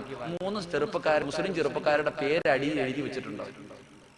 എന്റെ പ്രിയപ്പെട്ട സഹോദരങ്ങൾ, എന്റെ പ്രിയപ്പെട്ട യുവത്വത്തിനോട് ഞാൻ പറയുകയാണ്, എന്റെ പൊന്നുമക്കളെ, ആരെ മറന്നാലും പടച്ചവനെ മറക്കല്ലേ, ആരോട് കളിച്ചാലും നന്നാരോട് കളിക്കല്ലേ. നീ സിനിമാ തിയേറ്ററിന്റെ ഉള്ളറകളിൽ പോയി കൈയടിച്ച് തീർക്കാനുള്ളതല്ലടാ നിന്റെ യുവത്വം. നബിദിനം വരുമ്പോൾ ഏതെങ്കിലും ഒരു മൂലയിൽ പരിപാടി സംഘടിപ്പിച്ചിട്ട് അള്ളാന്റെ റസൂലിനെ സ്നേഹിക്കുന്നവനാണെന്ന് പറഞ്ഞിട്ട് കാര്യമില്ലടാ. ഏതെങ്കിലും ഒരു ദിവസം പള്ളിക്കകത്ത് വന്ന് തലകുത്തി വീണിട്ട് ഞാൻ മുസ്ലിമാണെന്ന് പറഞ്ഞിട്ട് കാര്യമില്ല പൊന്നുമോല്. അല്ലാഹുവിന്റെ പ്രവാചകൻ ഒരുപാട് ചെറുപ്പക്കാരുടെ ചരിത്രം പറഞ്ഞു തരുന്നുണ്ട്. ഈ സിനിമാ താരങ്ങളല്ലടാ, മമ്മൂട്ടിയും മോഹൻലാലും അല്ലടാ, അല്ലാഹുവിന്റെ റസൂൽ എത്രയോ ചെറുപ്പക്കാരുടെ ചരിത്രം പറഞ്ഞു തരികയാ. അല്ലാഹുവിന്റെ പ്രവാചകന്റെ മുന്നിലേക്ക് ഒരു സഹാബി കടന്നു വരികയാണ്. മഹാനായ ഉമൈർ റളിയല്ലാഹു തആല അൻഹു കടന്നു വരുമ്പോൾ അല്ലാഹുവിന്റെ റസൂൽ പൊട്ടിക്കരയുകയാ. ഒരു ചെറുപ്പക്കാരനായ സഹാബിയാ ഉമൈർ കടന്നു വരുമ്പോൾ അല്ലാഹുവിന്റെ റസൂലിന്റെ കണ്ണ് നിറയുകയാണ്. പ്രവാചകനോട് ഉമൈർ ചോദിക്കുന്നു, യാ റസൂലല്ലാഹ്, എന്തിനാ നബിയേ കരയുന്നത്, എന്തിനാ നബിയേ കരയുന്നത്? ആ അവസരത്തിൽ അല്ലാഹുവിന്റെ റസൂൽ പറയുകയാണ്, ഏ ഉമൈറേ, നിന്റെ പഴയ കാലമൊന്ന് ഞാൻ ഓർത്തുപോയി ഉമൈറേ. അല്ലാഹുവിന്റെ പ്രവാചകൻ പറയുന്നു, ആരാ ഉമൈർ എന്നറിയുമോ? ആരാണ് ഉമൈർ എന്നറിയുമോ? മക്കയിലെ ഏറ്റവും വലിയ കുടുംബത്തിൽ പിറന്നവനാ, ഏറ്റവും വലിയ സൗന്ദര്യമുള്ളവനാ, ഏറ്റവും കൂടുതൽ സമ്പത്തുള്ളവനാ. മഹാനായ ഉമൈർ റളിയല്ലാഹു തആല അൻഹു മുസ്ലിമാകുന്നതിന് മുമ്പ് ധരിച്ചിരുന്ന വസ്ത്രമുണ്ടല്ലോ, സ്വർണത്തിന്റെ നൂലുകൾ കൊണ്ട് നെയ്തിരുന്ന വസ്ത്രമാണ്. ഉമൈർ റളിയല്ലാഹു തആല അൻഹു കുതിരയുടെ മുകളിൽ അതാ വരുന്നത് കാണാൻ മദീനയിലെ പെണ്ണുങ്ങൾ വന്നിട്ട് റോഡിന്റെ ഓരത്ത് കാത്തു നിൽക്കുമായിരുന്നു. ആ ഉമൈർ റളിയല്ലാഹു തആല അൻഹുണ്ടല്ലോ, അല്ലാഹുവിന്റെ പ്രവാചകന്റെ മുന്നിലേക്ക് നടന്നു വരുമ്പോൾ അതാ ഒരു വസ്ത്രം ധരിച്ചിരിക്കുകയാ. 40 സ്ഥലങ്ങളിൽ കണ്ടം വെച്ച് തച്ചിരിക്കുന്ന വസ്ത്രവും ധരിച്ചുകൊണ്ട് അല്ലാഹുവിന്റെ പ്രവാചകന്റെ മുന്നിലേക്ക് കടന്നു വരികയാ. ആ ചെറുപ്പക്കാരനായ ഉമൈറുണ്ടല്ലോ, അതാ ഉഹദിന്റെ രണാങ്കണത്തിൽ യുദ്ധം നടക്കുമ്പോൾ അല്ലാഹുവിന്റെ പ്രവാചകന്റെ പുറകെ നിന്നിട്ട് ഉമൈർ ചിരിക്കുകയാ, ഉമൈർ കളിക്കുകയാ. വല്ലാത്ത സന്തോഷമാ. എന്റെ പ്രിയപ്പെട്ട ചെറുപ്പക്കാര് കാമുകിയും കൊണ്ട് സിനിമാ തിയേറ്ററിന്റെ ഉള്ളറകളിൽ വെള്ളിയാഴ്ച ദിവസം കൈയടിക്കുമ്പോൾ നിന്നെ പോലെ ഒരു ചെറുപ്പക്കാരൻ ഉഹദിന്റെ രണാങ്കണത്തിൽ അല്ലാഹുവിന്റെ പ്രവാചകന്റെ മുന്നിൽ നിന്ന് ചിരിക്കുകയാ. സഹാബത്ത് ചോദിച്ചു, ഉമൈറേ, എന്തിനാടാ ചിരിക്കുന്നത്, എന്തിനാടാ ചിരിക്കുന്നത്, നിന്റെ മുഖത്തെന്ത് ഇത്ര സന്തോഷമെന്ന് ചോദിക്കുമ്പോൾ അതാ ഉമൈർ പറയുന്നു, സഹാബത്തെ, അടുത്ത ഉഹദിന്റെ രണാങ്കണത്തിലേക്ക് ഇറങ്ങേണ്ടത് ഞാനല്ലേ, അടുത്തതായിട്ട് ഉഹദിന്റെ രണാങ്കണത്തിൽ യുദ്ധം ചെയ്യാൻ ഇറങ്ങേണ്ടത് ഞാനല്ലേ? അല്ലാഹുവിന്റെ റസൂല് പറഞ്ഞത് കേട്ടില്ലേ? ഉഹദിന്റെ രണാങ്കണത്തിൽ നിന്ന് സ്വർഗത്തിന്റെ വാസന അടിക്കുന്നു എന്ന് അല്ലാഹുവിന്റെ പ്രവാചകൻ അങ്ങോട്ട് പറയുമ്പോൾ കാരക്ക കടിച്ചുകൊണ്ടിരിക്കുന്ന ഉമൈറുണ്ടല്ലോ, തന്റെ കയ്യിലിരുന്ന കാരക്ക എടുത്തിട്ട് വലിച്ചെറിയുകയാ. എന്നിട്ടാ കാരക്ക തിന്നുന്ന സമയം പോലും എനിക്ക് ഈ ദുനിയാവിന്റെ തൊലിക്ക് മുകളിൽ ജീവിക്കണ്ടെന്ന് പറഞ്ഞിട്ട് ഉഹദിന്റെ രണാങ്കണത്തിലേക്ക് പോയി ഷഹീദാവുകയാ. അവസാനമുണ്ടല്ലോ, ഈ കോടീശ്വരനായ സഹാബിയുണ്ടല്ലോ, ഈ സൗന്ദര്യമുള്ള സഹാബിയുണ്ടല്ലോ, തന്റെ മയ്യത്തങ്ങോട്ട് കഫം പുതിയാരെടുക്കുമ്പോ കഫം പുതിയാ പോലും തുണി തികയുന്നില്ല. തന്റെ തലമറയ്ക്കുമ്പോ കാല് വെളിവാവുകയാ, തന്റെ കാല് മറയ്ക്കുമ്പോ തല വെളിവാവുകയാ. അവസാനം അതാ സഹാബത്തുണ്ടല്ലോ, ഒരു വൃക്ഷത്തിന്റെ ഇല പറിച്ചു കൊണ്ടുവന്ന് പുല്ല് പറിച്ചു കൊണ്ടുവന്ന് തന്റെ കാലങ്ങോട്ട് മറച്ചിട്ട് എന്റെ പ്രിയമുള്ളവരെ കൊണ്ടുപോയി കബറടക്കി എന്ന് ചരിത്രം പറയുമ്പോൾ എന്റെ മുന്നിലിരിക്കുന്ന യുവത്വമേ, കടുവാപ്പള്ളിയിലുള്ള ചെറുപ്പക്കാരാ, ആ ഉമൈർ റളിയല്ലാഹു തആല അൻഹു കടക്കുന്ന സ്വർഗമുണ്ടല്ലോ, ആ സ്വർഗത്തിലൊന്ന് കടക്കുന്നത് പോയിട്ട്, ആ സ്വർഗമൊന്ന് കാണുന്നത് പോയിട്ട്, ആ സ്വർഗമൊന്ന് ചോദിക്കുന്നത് പോയിട്ട് 500 വർഷത്തെ വഴി ദൂരം വരെ അടിച്ചു വീശുന്ന സ്വർഗത്തിന്റെ വാസനയുണ്ടല്ലോ, അതൊന്ന് ശ്വസിക്കാൻ നിനക്ക് യോഗ്യതയുണ്ടോ? നിനക്ക് യോഗ്യതയുണ്ടോ? എന്റെ പ്രിയമുള്ള സഹോദരങ്ങൾ ആലോചിക്കണം, ആ സ്വർഗത്തിന്റെ വാസനയൊന്ന് ശ്വസിക്കാൻ നമുക്ക് യോഗ്യതയുണ്ടോ?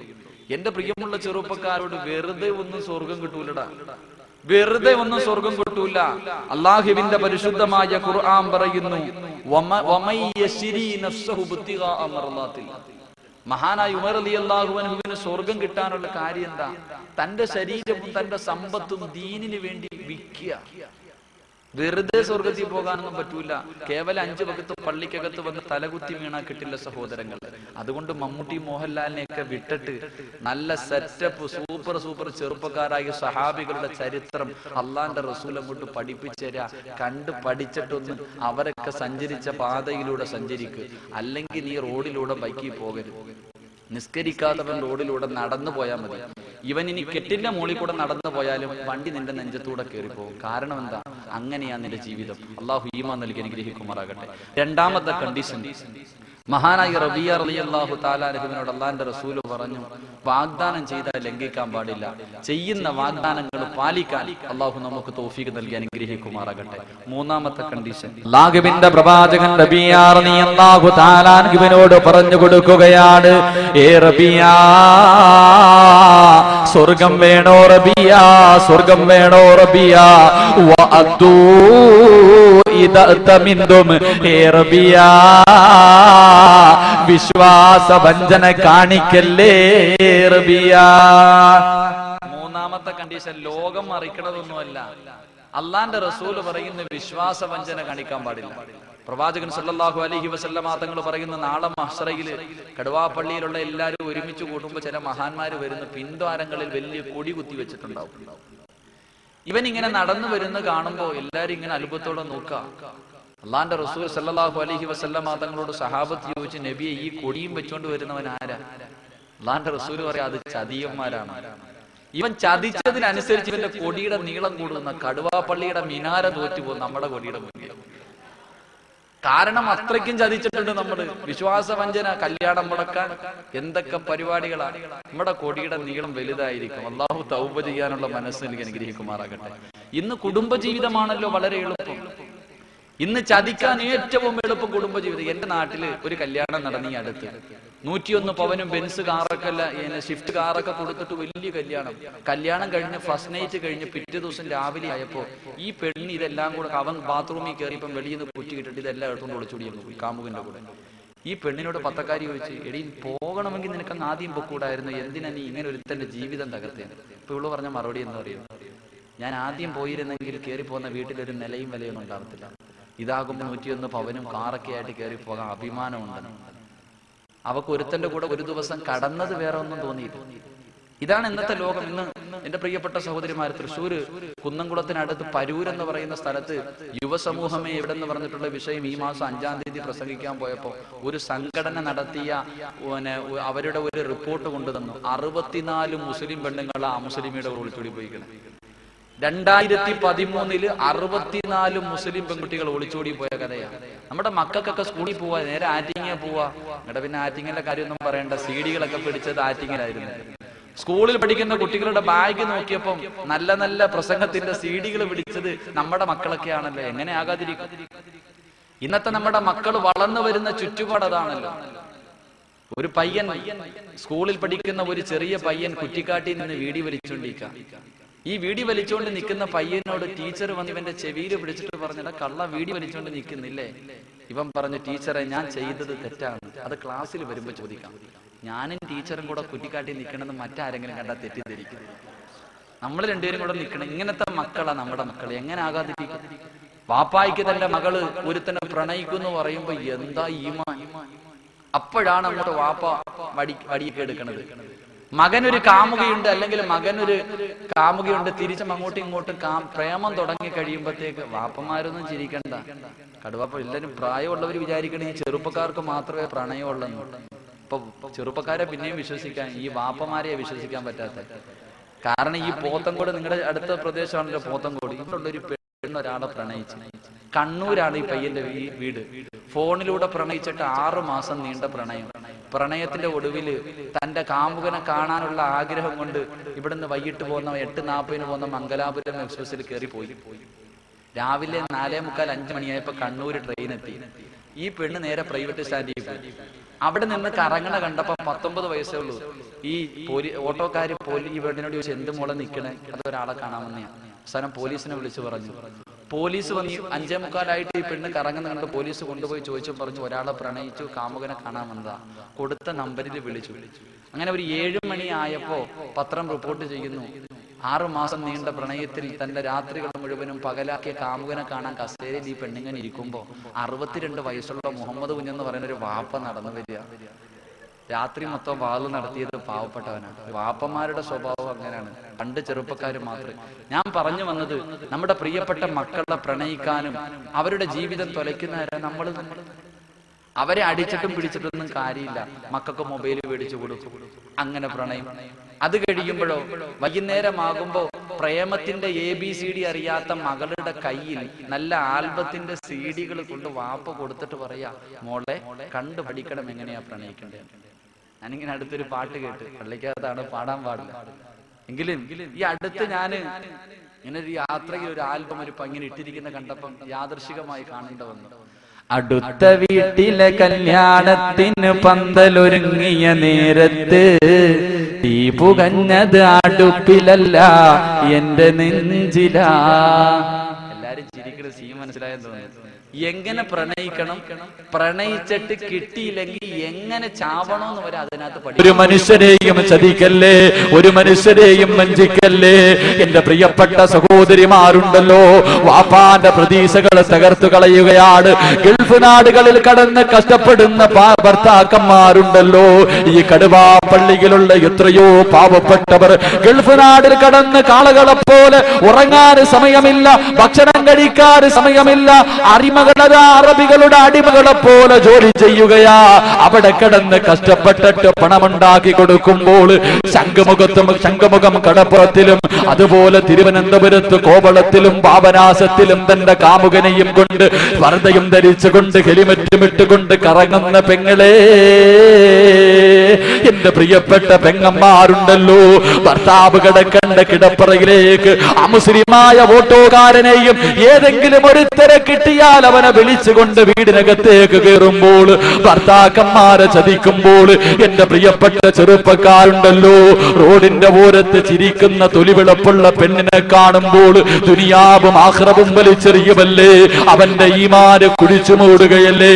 എന്റെ പ്രിയപ്പെട്ട ചെറുപ്പക്കാരോട് പറയുകയാ, എത്ര വലിയ സുന്ദരി വിളിച്ചാലും, എത്ര വലിയ പണക്കാരി വിളിച്ചാലും, എത്ര വലിയ കുടുംബത്തിൽ പിറന്നവളാണെങ്കിലും പൊന്നുമോരെ ഒരു പെണ്ണിന്റെ ചതിയിൽ വീണു പോകല്ലേ. നിന്റെ വീട്ടിൽ നിനക്ക് വേണ്ടി ദുആ ചെയ്തിട്ട് കാത്തിരിക്കുന്ന നിന്റെ ഭാര്യയുണ്ടല്ലോ, ആ പെണ്ണിനെ നീ മറക്കല്ലേ മോനെ. ഗൾഫ് നാടുകളിൽ കടന്ന് നിനക്കും നിന്റെ മക്കൾക്കും വേണ്ടി രാപ്പകലുകൾ രക്തം വെള്ളമാക്കിയിട്ട് കഷ്ടപ്പെടുന്ന നിന്റെ പ്രിയതമനെ മറക്കല്ലേ മോള്. അവൻ 1 വർഷമായാലും 2 വർഷമായാലും നിന്റെ ആഗ്രഹങ്ങൾ സാധിച്ചു തരാൻ കഴിയുന്നില്ലെങ്കിലും, പക്ഷേ മോളെ എന്നെങ്കിലും അവൻ വരും മോളെ, എന്നെങ്കിലും വരും മോളെ. അവസരം കിട്ടുമ്പോൾ ആരും അറിയില്ലെന്ന് പറഞ്ഞിട്ട്, ആരും കാണില്ലെന്ന് പറഞ്ഞിട്ട് നിന്നെ പലരും പല മോഹം വാഗ്ദാനങ്ങൾ തരുമ്പോൾ ചതിക്കുഴിയിലേക്ക് വീണു പോകല്ലേ സഹോദരാ.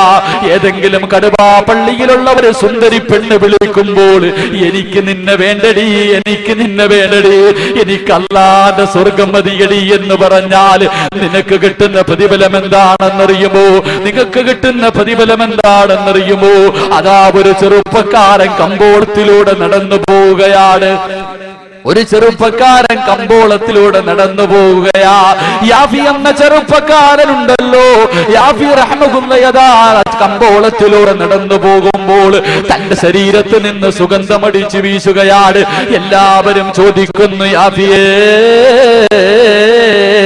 എവിടെന്നാടായി സുഗന്ധം, എവിടെന്നാടായി സുഗന്ധം? യാഫിക പറയുകയാ, എന്റെ ശരീരത്ത് സുഗന്ധം തേച്ചിട്ടില്ല. അവസാനം യാഫി എന്ന ചെറുപ്പക്കാരൻ തന്റെ വീടിനകത്ത് വന്നിരിക്കുമ്പോൾ ഒരു മഹാനായ മനുഷ്യൻ കടന്നു വരികയാ. യാഫി റഹ്മത്തുള്ളാഹിയോട് ചോദിക്കുന്നു, മോനെ എവിടെ നാടായി സുഗന്ധം, എവിടെ നിന്നാടായി സുഗന്ധം? സഹിക്കാൻ കഴിയുന്നില്ല മോനെ. യാഫി എന്ന ചെറുപ്പക്കാരനോട് ചോദിക്കുമ്പോൾ പൊട്ടിക്കരഞ്ഞുകൊണ്ട് തന്റെ മുഖത്തേക്ക് കൈയെടുത്തടച്ചു വെച്ചിട്ട് യാഫി എന്ന ചെറുപ്പക്കാരനൊരു കഥ പറഞ്ഞു കൊടുക്കുകയാ. നാളുകൾക്ക് മുമ്പുണ്ടല്ലോ, ഈ രാജ്യത്തെ രാജാവിന്റെ മകളുണ്ടല്ലോ, തോഴിമാരെ എന്റെ വീട്ടിലേക്ക് പറഞ്ഞു വിടുകയാ, കൊട്ടാരത്തിലേക്ക് എന്നെ വിളിക്കുകയാ. കൊട്ടാരത്തിലേക്ക് ഞാൻ കടന്നു ചെന്നപ്പോൾ തോഴിമാർ ഓരോ കവാടങ്ങളും അടയ്ക്കുകയാ. അവസാനമതാ രാജാവിന്റെ കൊട്ടാരത്തിന്റെ പുന്നമകളുടെ മണിയറയ്ക്കകത്തേക്ക് കടന്നു ചെല്ലുമ്പോൾ രാജാവിന്റെ സുന്ദരിയായ മകളുണ്ടല്ലോ, ആ നാട്ടിലെ ഏറ്റവും വലിയ സൗന്ദര്യമുള്ള പെണ്ണുണ്ടല്ലോ, ഏത് ചെറുപ്പക്കാരനും ആഗ്രഹിക്കുന്ന പെണ്ണുണ്ടല്ലോ, തന്റെ ശരീരത്തിന്റെ മാംസള ഭാഗങ്ങൾ വെളിയിൽ കാണുന്ന വസ്ത്രം ധരിച്ചുകൊണ്ട് തന്റെ മുന്നിലേക്ക് കടന്നു വരികയാ. എന്നിട്ട് തന്റെ ശരീരത്തേക്ക് കെട്ടിപ്പിടിക്കുകയാ. യാഫി എന്ന ചെറുപ്പക്കാരന് ചുംബനം കൊടുത്തിട്ട് പറയുന്നു, യാഫിയേ എനിക്ക് നിന്നെ വല്ലാത്ത മോഹമാടാ, എനിക്ക് നിന്നെ വല്ലാത്ത ഇഷ്ടമാടാ. ഒരു വട്ടമെങ്കിലും എന്റെ ആഗ്രഹമൊന്ന് സാധിച്ചതാടാ. ഇതിനകത്ത് കിടന്ന് എന്ത് കാണിച്ചാലും ഒരു മനുഷ്യനും അറിയില്ലടാ എന്റെ ആഗ്രഹം സാധിച്ചു തരാറ്. തന്റെ ശരീരം കാണിച്ചുകൊണ്ട് യാഫി എന്ന ചെറുപ്പക്കാരന്റെ മുന്നിൽ രാജാവിന്റെ പൊന്നുമകൾ കിടന്ന് കേഴുകയാ. എന്നിട്ട് ഒരുങ്ങടാ എന്ന് പറഞ്ഞ് വിലപിടിപ്പുള്ള വസ്ത്രമെടുത്ത് കൊടുത്തിട്ട് മണിയറയുടെ വാതിലടച്ചിട്ട് ഇറങ്ങിപ്പോകുമ്പോ യാഫി എന്ന ചെറുപ്പക്കാരനതാ സുജൂദിലേക്ക് വീഴുകയാണ്, പൊട്ടിക്കരയുകയാ. പടച്ചവരോട് പറയുകയാണ്, അല്ലാഹുവേ രാജാവിന്റെ കൊട്ടാരത്തിന്റെ മണിയറയ്ക്കകത്താണ് റബ്ബേ, ഈ പെണ്ണിന്റെ ചതിയിൽ നിന്ന് കാക്കടേ റബ്ബേ. അല്ലാഹുവേ എനിക്ക് നീ എന്റെ ശരീരത്തിന് സ്വർഗം ഹറാമാക്കല്ല റബ്ബേ. പൊട്ടിക്കരഞ്ഞുകൊണ്ട് മണിയറയ്ക്കകത്തിരുന്ന് കരയുമ്പോൾ എന്റെ മുന്നിലിരിക്കുന്ന ചെറുപ്പക്കാരാ, കടുവാപ്പള്ളിയുടെ ഹൈവേയുടെ സൈഡില് ഈ സ്കൂളിൽ പഠിക്കാൻ വരുന്ന ഏതെങ്കിലും ഒരു പെണ്ണുണ്ടല്ലോ, റോഡിന്റെ ഓരത്ത് നിന്നിട്ടൊന്ന് പുഞ്ചിരിക്കുമ്പോൾ അവളുടെ പുറകെ നടന്ന് ഫോൺ നമ്പർ വാങ്ങുകയല്ലേ, രാത്രികൾ മുഴുവനും പകലാകുകയല്ലേ, ഗൾഫുകാരന്റെ ഭാര്യമാരെ വലയ്ക്കുകയല്ലേ, കഷ്ടപ്പെട്ടിട്ട് അവസാനം അതാരും അറിയാതെ വീടിന്റെ മതിൽ ചാടിയിട്ട് അകത്ത് പോയിട്ട് കാര്യം നടത്തിയിട്ട് ഇറങ്ങി വരുമ്പോ എന്റെ പ്രിയപ്പെട്ട ചെറുപ്പക്കാരന്റെ മനസ്സിലൊരു തോന്നലുണ്ട്, എന്നെ ആരും കണ്ടില്ലല്ലോ, എന്നെ ആരും അറിഞ്ഞില്ലല്ലോ. പക്ഷേ ചെറുപ്പക്കാരാ, പല നാൾ കള്ളൻ ഒരു നാൾ പിടിക്കപ്പെടും മോരെ, പല നാൾ കള്ളൻ ഒരു നാൾ പിടിക്കപ്പെടുമടാ. അന്ന് നിന്റെ കുടുംബത്തിന്റെ അഭിമാനം കുടിച്ചു മൂടുകയാടാ, നിന്റെ ഈമാൻ പോവുകയാടാ, നിന്റെ ദുനിയാവും ആഖിറവും നഷ്ടപ്പെടുമാ. എന്റെ പ്രിയപ്പെട്ട സഹോദരിമാരോട് പറയുകയാ, കാമുകനെ വിളിച്ചിട്ട് കിടപ്പറ തുറന്നു കൊടുക്കുമ്പോൾ ആ കിടപ്പിൽ കിടന്നെങ്കാടും എന്റെ പൊന്നു പെങ്ങളെ, ആ കിടപ്പിലാ നിന്റെ മുന്നിലേക്ക് മലക്കുൽ മൗത്ത് അസ്റായീൽ കടന്നു വരുന്നതെങ്കിൽ എന്റെ പൊന്നു പെങ്ങളെ, നിന്റെ നിന്റെ അവസ്ഥയെക്കുറിച്ച് ആലോചിച്ചിട്ടുണ്ടോ? നിന്റെ മക്കളുടെ ജീവിതത്തെക്കുറിച്ച് ആലോചിച്ചിട്ടുണ്ടോ? കേവലം ഒരു അല്പനേരത്തെ സുഖത്തിന് വേണ്ടി നിന്റെ ജീവിതം വലിച്ചെറിയല്ലേ പെണ്ണ്. അതാ എന്റെ സഹോദരിമാരോട് പറയുകയാ, ആ കിടപ്പിലാ നീ കിടന്ന് മരിച്ചു പോകുന്നതെങ്കിൽ ആദ്യമായിട്ട് നിന്നെ ശപിക്കുന്നത് ആരാണെന്നറിയുമോ? നിന്റെ ശരീരത്ത് വലതുഭാഗത്തും ഇടതുഭാഗത്തും ഇരിക്കുന്ന രണ്ട് മലക്കുകളുണ്ടല്ലോ, അവരങ്ങോട്ടിറങ്ങുകയാ. ആകാശത്തിന്റെ വിരിമാറിലേക്ക് കൈ ഉയർത്തിയിട്ട് അല്ലാഹുവോട് പറയുന്നു, അൽഹംദുലില്ലാഹ്, അല്ലാഹുവേ നിന്നെ സ്തുതിക്കുകയാ പടച്ചവരെ. ഇവളൊന്ന് ചത്തുപോയല്ലോ, ഇവനൊന്ന് മരിച്ചുപോയല്ലോ. എത്രയോ വ്യഭിചാരശാലകളില്, എത്രയോ സിനിമാ തിയേറ്ററിന്റെ ഉള്ളറകളില്, എത്രയോ ബീച്ചുകളില് അന്യ പെണ്ണിന്റെ കൂടെ സാക്ഷിയാക്കിയവരാ പടച്ചവരെ. ഇവരോട് കരുണ കാണിക്കല്ല റബ്ബേ, ഇവന് സ്വർഗം കൊടുക്കല്ലേ എന്ന് മലക്കുകൾ പോലും നിനക്കെതിരെ ദുആ ചെയ്യുമെങ്കിൽ നിന്നെ പോലെ ഒരു ചെറുപ്പക്കാരനുണ്ടല്ലോ, മണിയറയ്ക്കകത്ത് കിടന്നിട്ട് പൊട്ടിക്കരയുകയാ. യാഫി എന്ന ചെറുപ്പക്കാരൻ ചാടി എഴുന്നേക്കുകയാ, സുജൂദിൽ നിന്ന് ചാടി എഴുന്നേക്കുകയാണ്. എന്റെ ശരീരമാണല്ലോ ഈ പെണ്ണ് ആഗ്രഹിക്കുന്നത്. അവിടെ ഇരുന്ന് വിസർജനം നടത്തുകയാണ്, അവിടെ ഇരുന്ന് വിസർജനം നടത്തുകയാ. വിസർജനം വാരി തന്റെ ശരീരത്തേക്ക് തേച്ചിട്ട് നിൽക്കുമ്പോൾ രാജാവിന്റെ പൊന്നുമോളുണ്ടല്ലോ, മണിയറവാതിൽ തുറന്നകത്തേക്ക് കടന്നു വരുമ്പോൾ യാഫി എന്ന ചെറുപ്പക്കാരന്റെ കോലം കണ്ടിട്ട് ആ പെണ്ണ് ചോദിക്കുന്നു, എടാ യാഫിയേ, എന്തിനാടാ ഇങ്ങനെ ചെയ്തത്? എന്തിനാടാ ഇങ്ങനെ ചെയ്തത്? ഇതിനകത്ത് കിടന്ന് എന്ത് കാണിച്ചാലും ആരും അറിയില്ലല്ലോ. ഒരു പ്രാവശ്യമെങ്കിലും എന്റെ മോഹമൊന്ന് സാധിച്ചു തന്നുകൂടെ? യാഫി എന്ന ചെറുപ്പക്കാരനോട് ചോദിക്കുമ്പോൾ യാഫിക പറയുന്നു, പെണ്ണേ, ആര് കണ്ടില്ലെങ്കിലും ആരറിഞ്ഞില്ലെങ്കിലും അല്ല കാണുന്നുണ്ട് മോളെ. ഇന്നീ അഖാഫുല്ലാഹ്, പടച്ചവനെ എനിക്ക് പേടിയാടി. നാളെ പടച്ചവന്റെ മുന്നിൽ എനിക്ക് പോയി നിൽക്കണമടി. എനിക്ക് അല്ലാഹുവിന്റെ റസൂലിനോടൊപ്പം നാളെ സ്വർഗത്തിൽ പോകണമെന്ന് മോഹമുണ്ടെന്ന് പറയുമ്പോൾ എന്റെ പ്രിയമുള്ളവരെ, രാജാവിന്റെ പൊന്നമകള് മണിയറയ്ക്കകത്ത് നിന്ന് ആട്ടിയോടിക്കുമ്പോൾ അതാ തന്റെ വീട്ടിലേക്ക് കടന്നു വരികയാ, കുളിച്ച് ശുദ്ധിയാവുകയാ, കിടന്നുറങ്ങുകയാണ്. തഹജ്ജുദിന്റെ സമയമാകുമ്പോ എഴുന്നേറ്റ് 2 റക്അത്ത് നിസ്കരിച്ചിട്ട് അല്ലാഹുവോട് തൗബ ചെയ്തിട്ട് തന്റെ ഓലപ്പരയ്ക്കകത്ത് കിടന്നുറങ്ങുമ്പോൾ എന്റെ പ്രിയമുള്ളവരെ, അല്ലാഹുവിന്റെ റസൂല് കടന്നു വരികയാ. ലോകത്തിന്റെ നായകൻ യാഫി എന്ന ചെറുപ്പക്കാരന്റെ കുടിലിൽ വന്നിട്ട് അസ്സലാമു അലൈക്കും എന്ന് പറഞ്ഞിട്ട് യാഫിയോട് പറയുകയാ, എഴുന്നേക്ക് യാഫിയേ, നാളെ സ്വർഗത്തിൽ എന്റെ കൂടെ കിടക്കണമെന്ന് പറഞ്ഞിട്ട് ഒരു സുന്ദരിയായ പെണ്ണുണ്ടല്ലോ, ആരും അറിയാതെ നിന്നെ വിളിച്ചപ്പോൾ വലിച്ചെറിഞ്ഞവനാണടാ നീ. എഴുന്നേക്കടാ എന്ന് പറഞ്ഞിട്ട്, എഴുന്നേക്കടാ എന്ന് പറഞ്ഞിട്ട് യാഫി എന്ന ചെറുപ്പക്കാരനെ കെട്ടിപ്പിടിച്ചൊരു ചുടുചുംബനം കൊടുത്തപ്പോൾ ചരിത്രം പറയുകയാ, തന്റെ ശരീരത്ത് നിന്ന് മരിക്കുവോളം സുഗന്ധമടിച്ചു വീശി എന്ന ചരിത്രം പഠിപ്പിക്കുമ്പോൾ എന്റെ പ്രിയപ്പെട്ട ചെറുപ്പക്കാരാ, ഒരു പെണ്ണിന്റെ തൊലിയുടെ വെളുപ്പിന്റെ മുന്നിൽ നിന്റെ ഈമാന് കുടിച്ചു മൂടല്ലേ? എന്റെ പ്രിയപ്പെട്ട പെങ്ങളെ, നിന്റെ ഭർത്താവിനെ വഞ്ചിക്കല്ലേ, നിന്റെ മാതാപിതാക്കളെ വഞ്ചിക്കല്ലേ, നിന്റെ സ്വർഗം നീ വലിച്ചെറിയല്ലേ? ഒരു ദിവസം കടുവാപ്പള്ളിയിൽ നിന്റെ വീട്ടിൽ കടന്നുറങ്ങുമ്പോ നിന്റെ വീട്ടിലേക്ക് കടന്നു വരും മോളെ, അല്ലാഹുവിന്റെ റസൂൽ കടന്നു വരുമെന്ന് ചരിത്രം പഠിപ്പിക്കുമ്പോൾ എന്റെ പ്രിയമുള്ളവരെ, അല്ലാഹുവിന്റെ പ്രവാചകൻ റബിയ റളിയല്ലാഹു തആല അൻഹുവിന് കൊടുക്കുന്ന 3ാമത്തെ ഉപദേശം എന്താ? റബിയ, ആരെയും ചതിക്കല്ലേ റബിയ, വിശ്വാസ വഞ്ചന കാണിക്കല്ലേ റബിയ. അല്ലാഹുവിന്റെ പ്രവാചകൻ സല്ലല്ലാഹു അലൈഹി വസല്ലമ തങ്ങൾ റബിയ റളിയല്ലാഹു തആല അൻഹുവിന് കൊടുത്ത 3ാമത്തെ ഉപദേശം, ഒരു മനുഷ്യനെയും ചതിക്കാൻ പാടില്ല. അല്ലാഹു സുബ്ഹാനഹു വ തആല ആരെയും ചതിക്കാതിരിക്കാനുള്ള ഭാഗ്യം നൽകി അനുഗ്രഹിക്കുമാറാകട്ടെ. അല്ലാഹു ഭാഗ്യം നൽകി അനുഗ്രഹിക്കുമാറാകട്ടെ.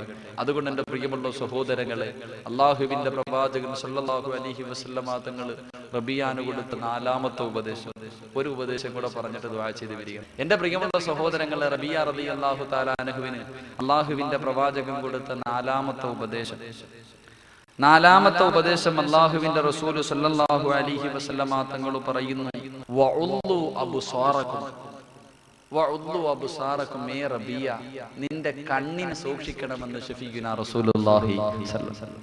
കണ്ണിനെ സൂക്ഷിക്കണം. ഇന്ന് പിന്നെ അതിനെ കൊണ്ട് പറ്റത്തില്ലല്ലോ. റോഡിൽ ഇറങ്ങിക്കഴിഞ്ഞാൽ താത്താമാർ ഇറങ്ങി വരുന്ന കണ്ടാ പിന്നെ നോക്കിപ്പോകും.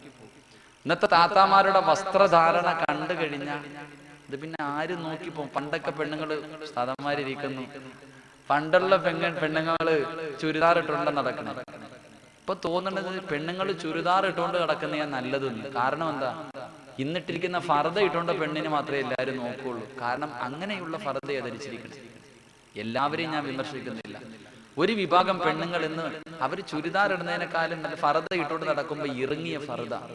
പിന്നെ ഇങ്ങനെ റോഡിലൂടെ നടന്നു പോകുമ്പോൾ ഒരു ബസ് ഇങ്ങനെ സ്പീഡിൽ പൊക്കഴിഞ്ഞാൽ ടിപ്പറിന്റെ ബാക്ക് സൈഡ് പൊങ്ങണ പോലെ 4 സൈഡും കീറിയിട്ടിരിക്കുക. മൊത്തം സൈഡ് മൊത്തം കീറിയിട്ടിരിക്കുക. പിന്നെ കൂടെ താത്താടെ മോള് പോകും. അവളുടെ കാര്യം പിന്നെ പറയണ്ട. അവള് പിന്നെ ഫർദയൊന്നും ഇടാൻ സമയമില്ല, വലയായിട്ടിരിക്കണം. മണലരിക്കണം വല, അതിങ്ങനെ ഇട്ടിരിക്ക. 2015 ആകുമ്പോഴത്തേക്ക് മൊത്തം വലയാവും. അപ്പൊ പിന്നെ ആ കാലത്ത് ജീവിക്കണമെങ്കിൽ നല്ല ഈമാനൊക്കെ വേണം. ഇപ്പോഴേ ദുആ ചെയ്യാൻ തുടങ്ങണം. അല്ലാഹു ഈമാൻ നൽകി അനുഗ്രഹിക്കുമാറാകട്ടെ. എന്റെ പ്രിയപ്പെട്ട സഹോദരിമാർ, വസ്ത്രധാരണങ്ങളൊക്കെ വളരെ മോശം. ഒന്ന് മാറുക. എന്റെ പ്രിയപ്പെട്ട സഹോദരിമാരോട് ചോദിക്കുക, നിങ്ങളൊക്കെ വസ്ത്രം വാങ്ങാൻ പോകുമ്പോൾ കടയിൽ പോയിട്ട് പ്രായപൂർത്തിയായ മകൾക്ക് വസ്ത്രം വാങ്ങിച്ചു കൊടുക്കുമ്പോൾ അവൾ അത് ധരിക്കുമ്പോൾ സ്വന്തം മകളുടെ ശരീരത്തേക്ക് ഒന്ന് നോക്കണം. എന്നിട്ട് നിങ്ങൾ ആലോചിക്കേണ്ട ഒരു ചോദ്യമുണ്ട്. എന്താണെന്നറിയോ? നിങ്ങളുടെ വാപ്പ ഇതുപോലുള്ള വസ്ത്രം വാങ്ങിച്ച് തന്നിട്ടുണ്ടോ ഇല്ലയോ എന്ന് ചിന്തിക്കണം. പർദ്ദയിട്ട താത്ത തന്റെ സ്വന്തം മകള് ശരീരം വെളിയിൽ കാണുന്ന വസ്ത്രം ധരിച്ചു നിൽക്കുമ്പോൾ അവളുടെ ശരീരത്തെ നോക്കിയിട്ട് സ്വന്തം ഒന്ന് ചിന്തിക്കണം, എന്റെ വാപ്പായും ഉമ്മായും എനിക്ക് ഇതുപോലുള്ള വസ്ത്രം വാങ്ങിച്ചു തന്നു. അങ്ങനെ വാങ്ങിച്ചു തന്നിട്ടുണ്ടെങ്കിൽ കൊടുത്തു, ഇല്ലെങ്കിൽ നീ അത് മാറ്റാൻ തയ്യാറാകണം. അല്ലാഹു ഈമാൻ കൊടുത്ത് അനുഗ്രഹിക്കുമാറാകട്ടെ. സഹോദരിമാരെ മാത്രം വിമർശിക്കല്ല, ചെറുപ്പക്കാരെ അതിനെക്കാളും കഷ്ടം. ചെറുപ്പക്കാരുടെ പുറകിൽ നിന്ന്, ചില ചെറുപ്പക്കാരുടെ പുറകിൽ നിന്ന് നിസ്കരിക്കാൻ പറ്റത്തില്ല. കാരണം എന്താ? ഇവൻ സുജൂദിൽ പോകുമ്പോഴും അത്തഹിയ്യാത്തിൽ ഇരിക്കുമ്പോ അകത്തിട്ടിരിക്കുന്നതിന്റെ പേര് വരെ പുറകെ ഇരിക്കുന്നവന് വായിക്കാം. 5ാം ക്ലാസ്സിൽ ഇട്ടിട്ടുള്ള ഒരു ഉടുപ്പ് എടുത്തിട്ടുണ്ട് ഇവൻ വന്ന് അല്ലാഹ് അവന്റെ ഫ്രണ്ടിൽ നിന്ന് പിന്നെ നിസ്കരിക്കാൻ പറ്റത്തില്ല. ബൈക്കിന്റെ പുറകിലൊക്കെ ഇരുന്ന് പോകുമ്പോൾ നമുക്ക് കാണാം അവന്റെ കമ്പനി ഏതാണ്. അങ്ങനെയുള്ള വസ്ത്രങ്ങൾ എന്തിനാ മക്കളെ? ഇതൊക്കെ ധരിച്ചിട്ട് നിങ്ങൾക്ക് എന്ത് കിട്ടാനാ? നിന്റെ തലയിൽ എഴുതിയത് പോലെ നടക്കും. നിനക്ക് ഏതെങ്കിലും ഒരു പെണ്ണ്, ഇവൻ ഇതൊക്കെ ഇട്ടിട്ട് ചില ചെറുപ്പക്കാർ ഇങ്ങനെ കഴുത്തിലും കയ്യിലൊക്കെ ഇതിട്ട് നടക്കുമ്പോൾ പെണ്ണുങ്ങളെ വളയ്ക്കാൻ വേണ്ടിയാണ് നടക്കുന്നത്. ഇവൻ ഇങ്ങനെയൊക്കെ നടന്നാലും ഇവൻ അല്ലാഹ് ഒരെണ്ണം സൃഷ്ടിച്ചിട്ടുണ്ടല്ലോ, അതല്ലേ കിട്ടൂ, അതല്ലാതെ വേറെ എന്തെങ്കിലും കിട്ടും. എന്റെ പ്രിയപ്പെട്ട ചെറുപ്പക്കാർ കാര്യം മനസ്സിലാക്കും. അപ്പൊ അള്ളാന്റെ റസൂല് പറഞ്ഞു, കണ്ണിനെ സൂക്ഷിക്കണം. യാദർശികമായിട്ട് എതിരെ ഒരു പെണ്ണ് നടന്നു വരുമ്പോ ആരായാലും നോക്കി പോകും. ഒരു വട്ടം നോക്കാം. ജസ്റ്റ് ഒരു പെണ്ണ് നടന്നു വരുന്നു, ഒന്ന് നോക്കി, അറിയാതെ കണ്ടു, ഉടനെ കണ്ണ് താഴ്ത്തണം. ഒരു പ്രാവശ്യം നോക്കാമല്ലോ എന്ന് പറഞ്ഞിട്ട് ഒരു 1.5 നോട്ടം നോക്കരുത്. അങ്ങനെ ഉണ്ടല്ലോ, ഒരു വട്ടം നോക്കൽ അനുവദനീയമാണ്. അപ്പോൾ ഒന്ന് നല്ല ഇങ്ങനെ പാസ് ചെയ്ത് പോണത് വരെ നോക്കാൻ പാടില്ല. എന്റെ പ്രിയമുള്ളവരെ, അള്ളാഹുവിന്റെ പ്രവാചകൻ പറയുന്നു, കണ്ണിനെ സൂക്ഷിക്കണം. മഹാനായ അഷ്റഫുൽ ഖൽഖ് നബിയുനാ റസൂലുള്ളാഹി സ്വല്ലല്ലാഹു അലൈഹി വസല്ലമ തങ്ങൾ പറഞ്ഞു, 3 കണ്ണുകൾ, ആ കണ്ണിന്റെ ഉടമയ്ക്ക് നരകം ഹറാമാണെന്ന് ഷഫീഉനാ റസൂലുള്ളാഹി സ്വല്ലല്ലാഹു അലൈഹി വസല്ലം. അല്ലാഹുവിന്റെ റസൂൽ സ്വല്ലല്ലാഹു അലൈഹി വസല്ലം 3 കണ്ണുകൾ. ഒന്നാമത്തെ കണ്ണ്, ഹറാമിനെ തൊട്ട് കണ്ണിനെ സൂക്ഷിക്കുന്നവന് നരകം ഹറാമാണെന്ന് ഷഫീഉനാ റസൂലുള്ളാഹി സ്വല്ലല്ലാഹു അലൈഹി വസല്ലം. രണ്ടാമതായിട്ട് അള്ളാഹുവിന്റെ പ്രവാചകൻ പറയുന്നു, ഉറക്കമൊഴിഞ്ഞ കണ്ണുകൾ. ഹദീസിന്റെ കിതാബുകളിൽ അത് യുദ്ധം നടക്കുന്ന വേളയിൽ ഉറക്കമൊഴിച്ചവരാണെന്നും മറ്റു ചില പണ്ഡിതന്മാർ പറയുന്നു തഹജ്ജുദ് നിസ്കാരം ആ നിസ്കാരത്തിന് വേണ്ടി ഉണരുന്നവരാണ്. അല്ലാഹു സുബ്ഹാനഹു വ തആല തഹജ്ജുദ് നിസ്കരിക്കാനുള്ള ഭാഗ്യം നൽകി അനുഗ്രഹിക്കുമാറാകട്ടെ. ഈ കണ്ണുകൾ. മൂന്നാമതായിട്ട് അള്ളാഹുവിന്റെ പ്രവാചകൻ പറയുന്നു, എന്റെ പ്രിയമുള്ള സഹോദരങ്ങളെ, ഏതെങ്കിലും ഒരു സമയത്ത് കടുവാപ്പള്ളിയുടെ ഓരത്ത് വന്നിരുന്ന് പള്ളിക്കകത്തിരുന്നിട്ട് അല്ലാഹുവേ നരകം, അല്ലാഹുവേ പരലോകം, അല്ലാഹുവേ ഖബർ, ഇതൊക്കെ എന്നെ കൊണ്ട് സഹിക്കാൻ കഴിയില്ലല്ലോ ഇതൊക്കെ എന്നെ കൊണ്ട് സഹിക്കാൻ കഴിയില്ലല്ലോ, അതാ നരകത്തിന്റെ തീയിൽ എന്നെ വലിച്ചെറിയുമ്പോ ഞാൻ എങ്ങനെ സഹിക്കുമെന്ന് ഓർത്തിട്ട് നിന്റെ കണ്ണിൽ നിന്ന് ഒരു തുള്ളി കണ്ണുനീർ ഈ ഭൂമിയിലേക്ക് വീണാൽ നിന്റെ ശരീരത്തിന് നരകം ഹറാമാണെന്ന് ശഫീഉനാ റസൂലുള്ളാഹി സ്വല്ലല്ലാഹു അലൈഹി വസല്ലം. എന്റെ പ്രിയപ്പെട്ട സഹോദരങ്ങളോട് അല്ലാഹുവിന്റെ പ്രവാചകൻ പറയുന്നു, സഹാബാക്കൾ മുഴുവനും ആദം നബി അലൈഹിസ്സലാം മുതൽ സർവ്വ പ്രവാചകന്മാരും പൊട്ടിക്കരഞ്ഞത് ഈ ദിവസത്തെ കുറിച്ചല്ലേ, ഇതിനെ കുറിച്ചല്ലേ. എന്റെ പ്രിയമുള്ളവരെ, മഹാനായ ഇബ്നു ഹജർ തങ്ങളുണ്ടല്ലോ തന്റെ ശിഷ്യന്മാരോട് ഒരു ചരിത്രം പറഞ്ഞു കൊടുക്കുകയാണ്. ഇബ്നു ഹജർ തങ്ങളതാ ഒരു സംഭവം പറഞ്ഞു കൊടുക്കുന്നു. അല്ലാഹുവിന്റെ പ്രവാചകൻ സല്ലല്ലാഹു അലൈഹി വസല്ലമ തങ്ങള് അതാ ഒരു ദിവസം അല്ലാഹുവിന്റെ പ്രവാചകന്റെ മുന്നിലേക്ക് ജിബ്രീൽ കടന്നു വരികയാണ്. അല്ലാഹുവിന്റെ റസൂൽ അതാ കരഞ്ഞുകൊണ്ടിരിക്കുന്നു. ജിബ്രീൽ അലൈഹിസ്സലാം മസ്ജിദ് നബവി ഉണ്ടല്ലോ, കഅബാലയത്തിന്റെ കില്ല പിടിച്ചിട്ട് പാതിരാത്രിയിൽ നിന്ന് കരയുകയാണ്. അല്ലാഹുവിന്റെ റസൂൽ ഉറക്കത്തിൽ നിന്ന് എഴുന്നേറ്റ് നോക്കുമ്പോൾ ആരോ കരയുന്ന ശബ്ദം കേൾക്കുന്നു. അല്ലാഹുവിന്റെ പ്രവാചകൻ എഴുന്നേറ്റ് നോക്കുമ്പോൾ പാതിരാത്രിയിൽ കഅബാലയത്തിന്റെ കില്ല പിടിച്ചിട്ട് മഹാനായ ജിബ്രീൽ അലൈഹിസ്സലാം കരഞ്ഞുകൊണ്ടിരിക്കുകയാണ്. അല്ലാഹുവിന്റെ റസൂൽ ചോദിച്ചു, ജിബ്രീലേ, എന്തിനാ നീ കരയുന്നത്? ആ അവസരത്തിൽ അല്ലാഹുവിന്റെ റസൂലിനോട് ജിബ്രീൽ പറയുന്നു, യാ റസൂലല്ലാഹ്, അല്ലാഹുവിന്റെ നരകത്തെ കുറിച്ച് ഓർത്തിട്ട് കരഞ്ഞതാ നബിയേ, അള്ളാന്റെ ശിക്ഷയെ കുറിച്ച് ഓർത്തിട്ട് കരഞ്ഞതാ നബിയേ, നാളെ പരലോകത്ത് നിൽക്കുന്നതിനെ കുറിച്ച് ഓർത്തിട്ട് കരഞ്ഞതാ നബിയേ. അല്ലാഹുവിന്റെ പ്രവാചകനോട് ജിബ്രീൽ പറയുന്നു, യാ റസൂലല്ലാഹ്, അതാ ഞാൻ പടച്ചവന്റെ മുന്നിൽ നിൽക്കുമ്പോൾ നരകം കടന്ന് വിളിച്ചു പോവുകയാ, എനിക്ക് ദാഹിക്കുന്നു എന്ന് പറഞ്ഞുകൊണ്ട് ഖബർ കടന്ന് വിളിച്ചു പോവുമ്പോൾ അല്ലാഹുവിന്റെ റസൂൽ പറയുന്നു ജിബ്രീലിനോട്, പടച്ചവൻ പറഞ്ഞു, ജിബ്രീലേ, അതുകൊണ്ട് വന്നൊഴിച്ചു കൊടുക്ക് ജിബ്രീലേ, അതുകൊണ്ട് വന്നൊഴിച്ചു കൊടുക്ക് ജിബ്രീലേ. ജിബ്രീൽ അലൈഹിസ്സലാം നരകത്തിന്റെ മുകളിൽ വന്നിട്ടതാ നരകത്തിലേക്ക് കുറച്ച് വെള്ളം ഒഴിച്ചു കൊടുക്കുകയാ. ആ വെള്ളം അങ്ങോട്ട് ഖബറിൽ അതാ നരകത്തിലേക്ക് വീണപ്പോൾ നരകം അതാ മിണ്ടാതെ നിൽക്കുകയാ. അല്ലാഹുവിന്റെ റസൂൽ ജിബ്രീലിനോട് ചോദിച്ചു, ജിബ്രീലേ, എന്തേ നീ നരകത്തിൽ കൊണ്ടൊഴിച്ചത്?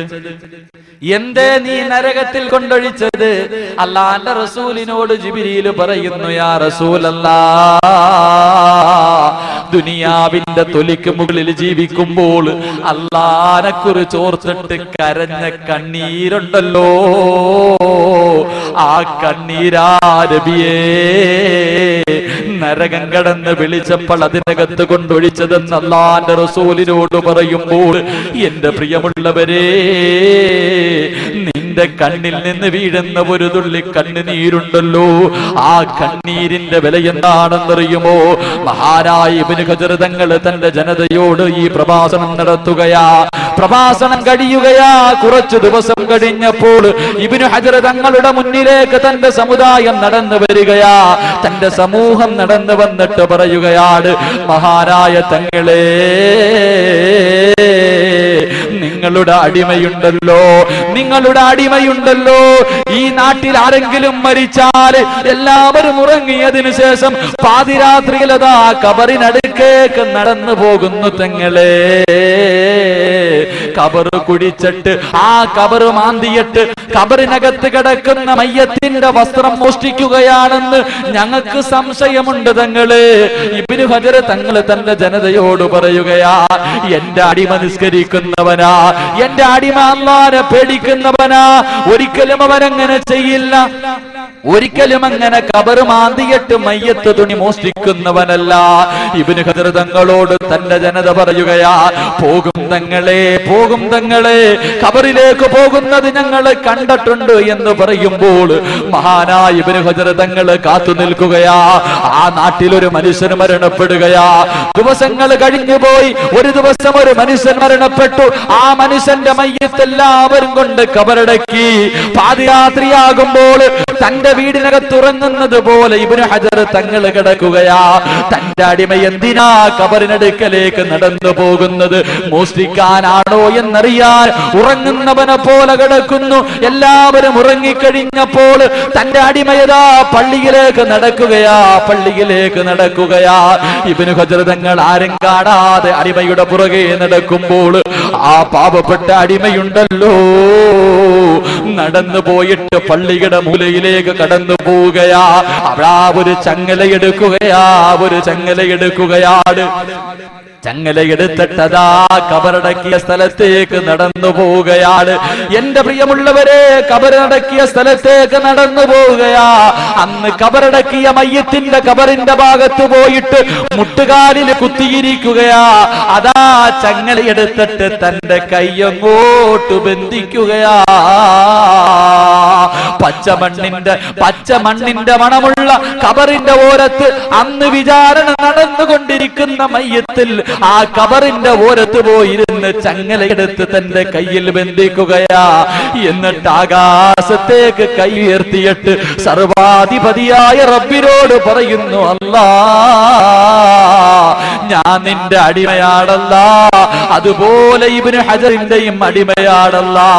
പടച്ചവരേ, നിനക്ക് നന്ദി കാണിക്കാൻ എനിക്ക് കഴിഞ്ഞിട്ടില്ല റബ്ബേ. എന്റെ നിസ്കാരങ്ങൾ ശരിയല്ല റബ്ബേ, എന്റെ ദിക്റുകൾ ശരിയല്ല റബ്ബേ, എന്റെ ഖുർആൻ ഓതൽ ശരിയല്ല റബ്ബേ. എല്ലാ ന്യൂനതകൾ കൊണ്ട് നിറച്ചതാണ് റബ്ബേ.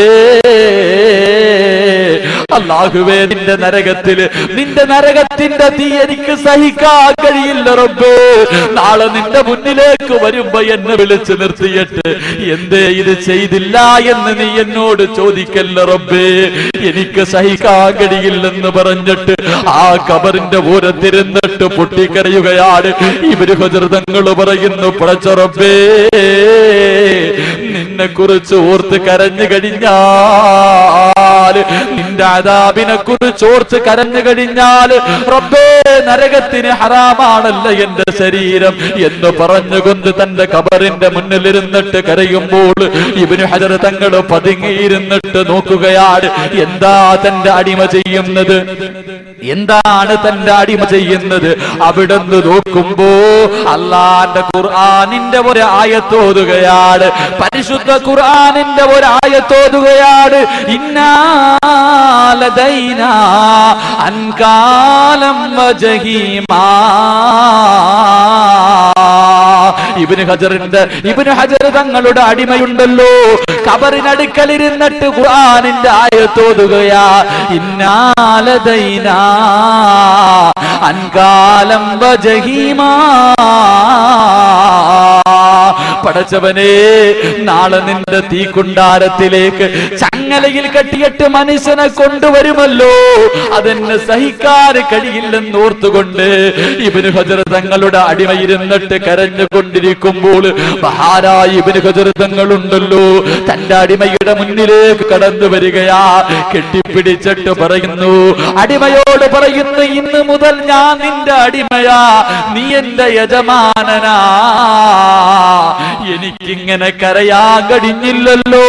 അവസാനം എന്റെ പ്രിയമുള്ളവരെ, ചരിത്രം പറയുകയാ, കബറിന്റെ അപ്പുറവും ഇപ്പുറവും ഇരുന്നിട്ട് രണ്ടുപേരും കരയുകയാ. അല്ലാഹുവിന്റെ പള്ളിയുടെ മിനാരത്തിൽ നിന്ന്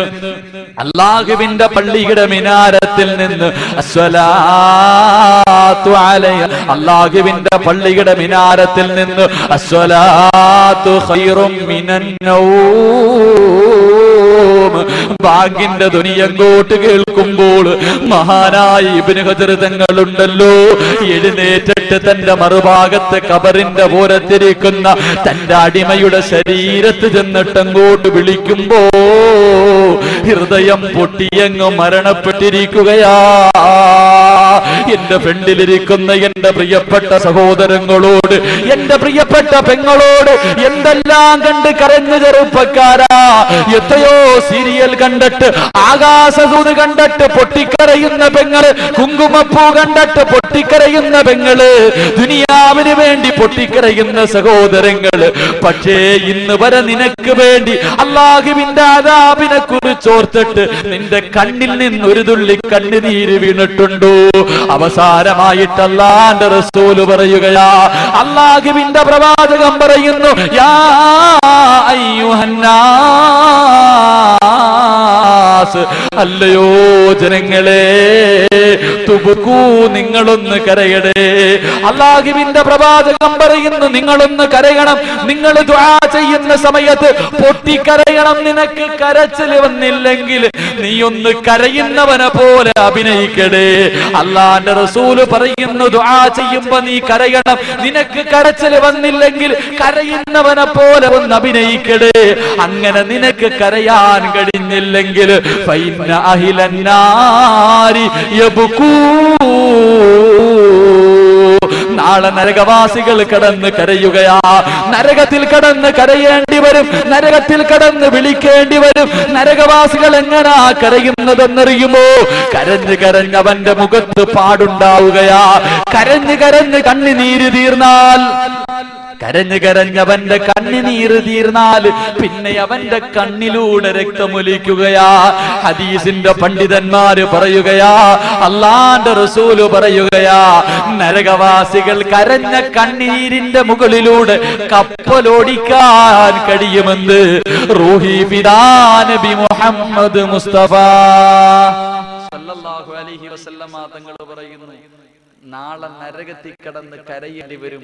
അതുകൊണ്ട് ദുനിയാവിൽ ജീവിക്കുമ്പോ ദുആ ചെയ്യുമ്പോ നീ ഒന്ന് കരയണം. കരച്ചില് വന്നില്ലെങ്കിൽ കരയുന്നവനെ പോലെ ഒന്ന് അഭിനയിക്കണം. അങ്ങനെ നീ കരഞ്ഞില്ലെങ്കിൽ നാളെ നരകത്തിൽ കടന്ന് നീ കരയണം. കരഞ്ഞ് കരഞ്ഞ് നിന്റെ കണ്ണുനീര് തീർന്ന പിന്നെ നിന്റെ കണ്ണിലൂടെ രക്തമൊലിക്കാൻ തുടങ്ങും.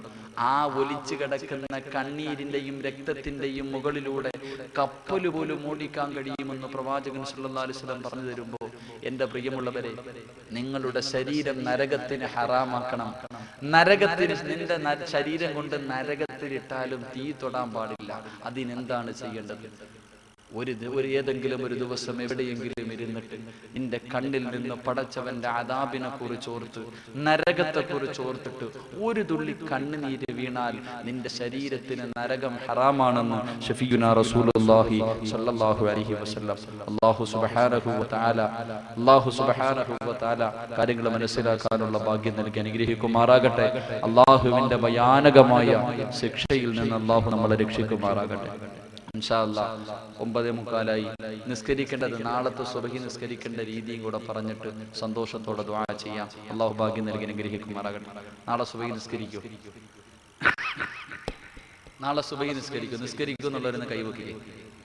ഈ പറയണ രീതിയിൽ പൊക്കാത്ത ആരെങ്കിലും ഉണ്ടോ? കൈ പൊങ്ങാത്തയാണ്. അല്ലാഹുവേ പടച്ചവനെ, ഈ കൈ പൊക്കിയവർക്കൊക്കെ ഹൗലുൽ കൗസറിലെ വെള്ളം കുടിക്കാൻ ഭാഗ്യം കൊടുക്കണേ തമ്പുരാനെ. പൊക്കാത്തവർക്ക് ഒരവസരം കൂടെ നിസ്കരിക്കുന്നുള്ളൊരു കൈ പൊക്കുക. അപ്പം പൊക്കു, ഹൗലുൽ കൗസറിന് വെള്ളം കിട്ടണം ഇല്ലേ? ഹൗലുൽ കൗസർ കൈതാത്തിൽ അള്ളാന്റെ റസൂൽ സല്ലല്ലാഹു അലൈഹി വസല്ലം ഹൗലുൽ കൗസറിന്റെ വെള്ളം എല്ലാവരുടെ കയ്യിലാ കൊടുക്കണം. എല്ലാവരുടെ കയ്യിലാണ് ഹൗലുൽ കൗസറിലെ വെള്ളം കൊടുക്കണേ. ഒരാളുടെ മാത്രം വായിൽ ഒഴിച്ചു കൊടുക്കും. ആരുടെ വായിൽ?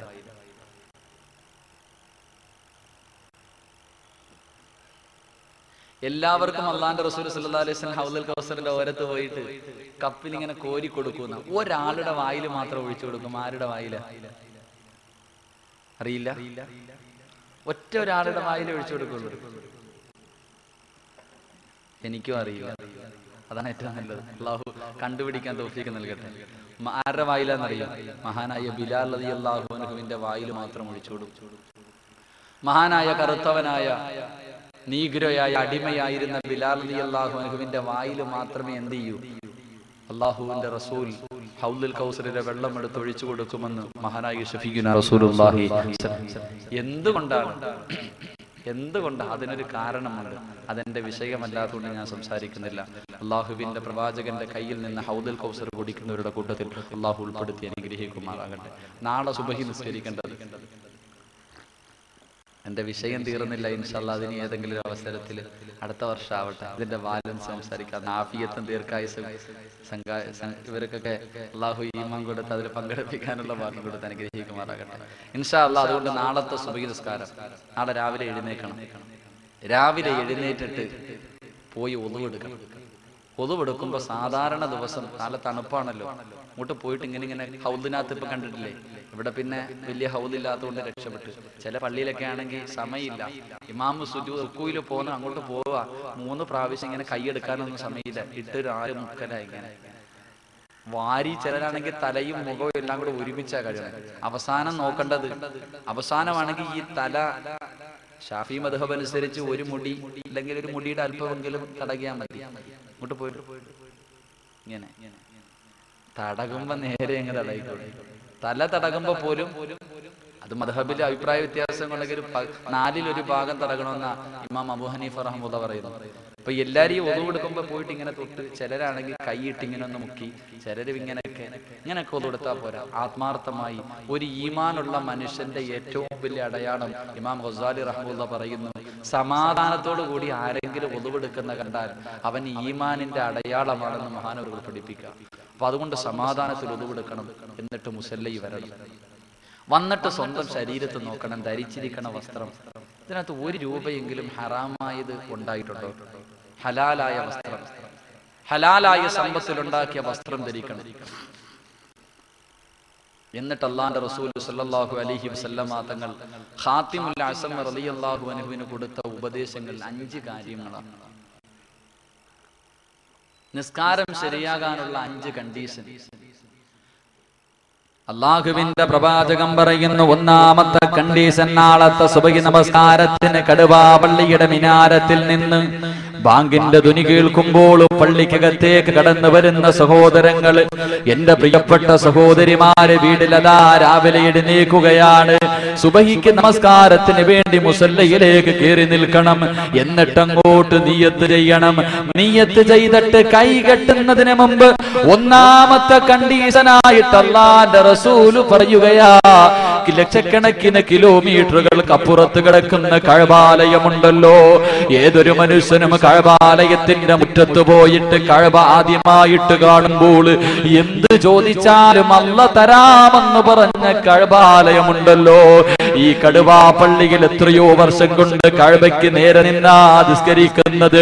പക്ഷേ നാളത്തെ സുബഹിയുണ്ടല്ലോ, ആ കിലോമീറ്ററുകൾക്ക് അപ്പുറത്ത് കിടക്കുന്ന കഅബാലയമുണ്ടല്ലോ, നിന്റെ കണ്ണിന്റെ മുന്നിലേക്ക് കടന്നു വരണം.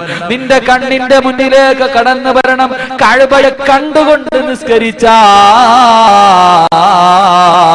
നിന്റെ നിസ്കാരം ശരിയാകുമെന്ന് ശഫീഉനാ റസൂലുള്ളാഹി സ്വല്ലല്ലാഹു അലൈഹി വസല്ലം. എന്നും കഅബയുടെ നേരെ നിന്നല്ലേ നിസ്കരിക്കണേ. നാളെ നിസ്കരിക്കാൻ കൈയ്യെട്ടുമ്പോ ആ കഅബ നിന്റെ കണ്ണിന്റെ മുന്നിൽ വരണം. കഅബയെ കണ്ടുകൊണ്ട് നിസ്കരിക്കണം. ഒന്നാമത്തെ കണ്ടീഷൻ. രണ്ടാമതായിട്ട് അല്ലാഹുവിന്റെ റസൂൽ പറയുകയാണ്, അല്ലാഹുവിന്റെ പ്രവാചകം പറയുന്നു, കൈകെട്ടുന്നതിന് മുമ്പ് വലതു ഭാഗത്തേക്കൊന്ന് തിരിഞ്ഞു നോക്കുമോനേ. അവിടെ കാണേണ്ടത് എന്താണെന്നറിയുമോ? അവിടെ കാണേണ്ടത് എന്താണെന്നറിയുമോ? നിന്റെ ജീവിതത്തിലെ ഏറ്റവും വലിയ മോഹം ആ കാണുന്ന സ്വർഗത്തിൽ പോകാനല്ലേ മോനെ നീ കഷ്ടപ്പെടുന്നത്? ആ സ്വർഗത്തിന് വേണ്ടിയല്ലേ നീ സർവ്വതും ചെയ്യുന്നത്? നിന്റെ അല്ലാഹുവിന്റെ പ്രവാചകം പറയുന്നു, ഇടതു ഭാഗത്തേക്കൊന്ന് തിരിഞ്ഞു നോക്കണം. ഇന്ന അശദ്ദന്നാരി ഹറാ. നിന്റെ ജീവിതത്തിൽ ഒരിക്കലും പോകാൻ ആഗ്രഹിക്കാത്ത ഒരു കാരക്കയുടെ കഷ്ടം കൊണ്ടെങ്കിലും നരകത്തിന്റെ തീക്കുണ്ടാരത്തിൽ നിന്ന് രക്ഷപ്പെടണമെന്ന് പ്രവാചകം പഠിപ്പിച്ച ആ നരകമുണ്ടല്ലോ, ആ നരകം നിന്റെ കണ്ണിൽ കാണണം. എന്നിട്ട് നിന്റെ മനസ്സിലൊന്ന് ചിന്തിക്കണം, പടച്ച റബ്ബേ, എന്റെ നിസ്കാരം ശരിയായില്ലെങ്കിൽ, ഞാൻ പറയുന്ന ദിക്റുകൾ ശരിയായില്ലെങ്കിൽ, പടച്ചവരെ ഈ കാണുന്ന സ്വർഗമുണ്ടല്ലോ, ലഹും ജന്നാത്തിൻ തജ്രി മിൻ തഹ്തിഹൽ അൻഹാർ, പാലരുവികളും തേനരുവികളും ഒഴുകുന്ന സുന്ദര സ്വർഗമുണ്ടല്ലോ. ഈ സ്വർഗം എനിക്ക് നഷ്ടപ്പെടുകയാ. മനുഷ്യനെയും കല്ലുകളെയും ഇട്ട് കത്തിക്കുന്ന നരകമുണ്ടല്ലോ, ഈ നരകത്തിന്റെ അവകാശിയാവുകയാണ്. അല്ലാഹുവിന്റെ പ്രവാചകൻ രണ്ടാമതായിട്ട് പറയുകയാ, നിന്റെ വലതു ഭാഗത്ത് സ്വർഗം കാണണേ, നിന്റെ ഇടത് ഭാഗത്ത് നരകം കാണണേ, നിന്റെ കണ്ണിന്റെ മുന്നിൽ കഅബാലയം കാണണേ. ഈ രീതിയിൽ നിസ്കരിച്ചാൽ നിന്റെ നിസ്കാരത്തിന്റെ പരിപൂർണ പ്രതിഫലം നിനക്ക് ലഭിക്കുമെന്ന് ശഫീഉനാ റസൂലുള്ളാഹി സല്ലല്ലാഹു അലൈഹി വസല്ലം തങ്ങൾ പറയുന്നു, വലതു ഭാഗത്ത് നോക്കുമ്പോ മാമ ഒന്നുമല്ല നിൽക്കണേ. വലതു ഭാഗത്ത് നോക്കുമ്പോ അല്ലാഹ് മാമ നിൽക്കുന്നു, ഇടതു ഭാഗത്ത് നോക്കുമ്പോ വേറെ ആരോ നിൽക്കുന്നു. ഇതൊന്നുമല്ല, അങ്ങോട്ട് നോക്കുമ്പോ സ്വർഗം കാണണം, ഇങ്ങോട്ട് നോക്കുമ്പോ നരകം കാണണം. എന്നിട്ട് ചിന്തിക്കണം, അല്ലാഹ് എന്റെ നിസ്കാരം ശരിയായില്ലെങ്കിൽ ഈ കാണുന്ന സ്വർഗം എനിക്ക് നഷ്ടം, ഈ കാണുന്ന നരകത്തിലേക്ക് എന്നെ വലിച്ചെറിയപ്പെടും. എന്നിട്ട് അങ്ങോട്ട് നിസ്കരിക്കണം. അള്ളാന്റെ പ്രവാചകൻ പറയുന്ന മൂന്നാമത്തെ കണ്ടീഷൻ, അല്ലാഹുവിന്റെ പ്രവാചകൻ തന്റെ സ്വഹാബത്തിനോട് പറഞ്ഞു കൊടുക്കുകയാണ്. അല്ലാഹുവിന്റെ പ്രവാചകൻ പറയുന്നു, എന്റെ പ്രിയപ്പെട്ട സഹോദരങ്ങളോട്, എന്റെ പ്രിയപ്പെട്ട ഉപ്പമാരോട്, നാളെ സുബഹി നമസ്കാരത്തിന് വേണ്ടി പള്ളിക്കകത്ത് കടന്നു വന്നിട്ട് എന്റെ പ്രിയമുള്ളവരെ കൈകെട്ടുന്നതിന് മുമ്പ് നിന്റെ കഴുത്തിന്റെ പുറകിലേക്കൊന്ന് തിരിഞ്ഞു നോക്കടേ, നിന്റെ കഴുത്തിന്റെ പുറകിലേക്കൊന്ന് തിരിഞ്ഞു നോക്കടേ. നിന്റെ ജീവിതത്തിൽ ഒരിക്കലും കാണാൻ ആഗ്രഹിക്കാത്ത, നിന്റെ സർവ പ്രതീക്ഷകളും തകർത്ത് തരിപ്പണമാക്കുന്ന ഒരു മനുഷ്യൻ നിന്റെ കഴുത്തിന്റെ പുറകെ ഒളിച്ചു നിൽക്കുന്നു. ആരാണെന്നറിയുമോ? മുഖറബ് അല്ലാഹുവിന്റെ പ്രവാചകൻ പറയുകയാ, മലക്കുൽ മൗത്ത് അസ്റായീൽ അലൈഹിസ്സലാമിന്റെ കഴുത്തിന്റെ പുറകെ നിൽക്കുകയാ. എന്തിനു വേണ്ടിയാണെന്നറിയുമോ? അസ്സലാമു അലൈക്കും വറഹ്മത്തുള്ളാഹ് എന്നിടത് ഭാഗത്തേക്ക് സലാം വീട്ടിക്കഴിഞ്ഞാൽ നിന്റെ റൂഹ് പിടിക്കാൻ കാത്തു നിൽക്കുകയാ. എന്റെ പിന്നിലിരിക്കുന്ന പ്രിയപ്പെട്ട ഉപ്പ, നാളെ ളുഹറിന്റെ സമയമാകുമ്പോ നിനക്ക് നിസ്കരിക്കാനുള്ള അവകാശമില്ല. ളുഹറിന്റെ സമയമാകുമ്പോൾ കടുവാ പള്ളിക്കകത്ത് കൊണ്ടുവച്ചിട്ട് നിന്റെ മക്കള് നിന്റെ മയ്യത്ത് നിസ്കരിക്കുകയാ. നിനക്ക് നിസ്കരിക്കാൻ അവകാശമില്ല. നിന്റെ ജീവിതത്തിലെ അവസാനത്തെ നിസ്കാരമാ. അല്ലാഹുവിന്റെ റസൂല് പറയുന്നു, അസ്റായിലിനെ ഏതെങ്കിലും ഒരു മനുഷ്യന് കണ്ടുകൊണ്ട് നിസ്കരിച്ചാൽ അവന്റെ നമസ്കാരം കണ്ടിട്ട് ശൈത്താൻ പോലും കരഞ്ഞു പോകുമെന്ന് ശഫീഉനാ റസൂലുള്ളാഹി സല്ലല്ലാഹു അലൈഹി വസല്ലം തങ്ങൾ പറയുന്നു, കൈകെട്ടുന്നതിന് മുമ്പ് തിരിഞ്ഞു നോക്കണം. ഒരാള് പുറകിൽ നിൽക്കുക. എന്തിനാ? എടാ ഒന്ന് സലാം വീട്ടടാ, നിന്നെ കൊണ്ടുപോകാൻ. നിന്റെ ജീവിതത്തിൽ അവസാനത്തെ നിസ്കാരം. നാളെ ളുഹറിന്റെ സമയമാകുമ്പോ പൊക്കി പള്ളിക്കകത്ത് കുളിപ്പിച്ചുകൊണ്ട് കിടത്തിയിട്ട് എല്ലാരും നിനക്ക് വേണ്ടി നിസ്കരിക്കും. നിനക്ക് നിസ്കരിക്കാനുള്ള അവകാശമില്ല. അല്ലാഹുവിന്റെ പ്രവാചകൻ പറയുന്ന നാലാമത്തെ കണ്ടീഷൻ, അല്ലാഹുവിന്റെ പ്രവാചകൻ പറയുന്ന നാലാമത്തെ കണ്ടീഷന്, എന്റെ കടുവയിലുള്ള പെങ്ങളെ, നാളെ നിസ്കരിക്കുന്നതിന് മുമ്പ് നിന്റെ കാലിന്റെ അടിയിലേക്കൊന്ന് നോക്കുമോളെ. ഒരു മുടിയെടുത്തിട്ട് 7 മുറിച്ചിട്ട് അതിലൊരു കഷ്ടമെടുത്തിട്ട് പടച്ചവൻ നരകത്തിന്റെ മുകളിലൂടെ വലിച്ചു കെട്ടിയ സിറാത്ത് എന്ന പാലമുണ്ടല്ലോ, ആ പാലത്തിന്റെ മുകളിലാ മോളെ നീ നിൽക്കുന്നത്. ആ പാലത്തിന്റെ മുകളിലാ നിന്റെ നമസ്കാരം ശരിയാകടോ. സിറാത്ത് പാലത്തിന്റെ മുകളിലാണ്. അല്ലാഹുവേ, എന്റെ നിസ്കാരം ശരിയായില്ലെങ്കിൽ ഈ കാണുന്ന തീയുണ്ടല്ലോ, ആ തീക്കുണ്ടാരത്തിലേക്ക് ഞാൻ വീണുപോകും പടച്ചവരെ എന്ന് കരുതിക്കൊണ്ട് നിസ്കരിച്ചാൽ നിന്റെ നിസ്കാരത്തിന്റെ പരിപൂർണ പ്രതിഫലം നിനക്ക് ലഭിക്കുമെന്ന് ശഫീഉനാ റസൂലുള്ളാഹി സല്ലല്ലാഹു അലൈഹി വസല്ലം തങ്ങൾ പറയുന്നു, കാലിന്റെ അടിയിൽ നോക്കണേ. എവിടാ നിൽക്കണേ? സിറാത്ത് പാലത്തിന്റെ മുകളിൽ ആടിക്കൊണ്ട് നിൽക്കാം. ആ സമയത്ത് നിനക്ക് എന്തെങ്കിലും പറ്റിയ നിന്റെ താഴെ കാണുന്ന നരകത്തിൽ നീ വീണുപോകുമെന്ന ഭയത്തോടു കൂടി നിസ്കരിക്കണം.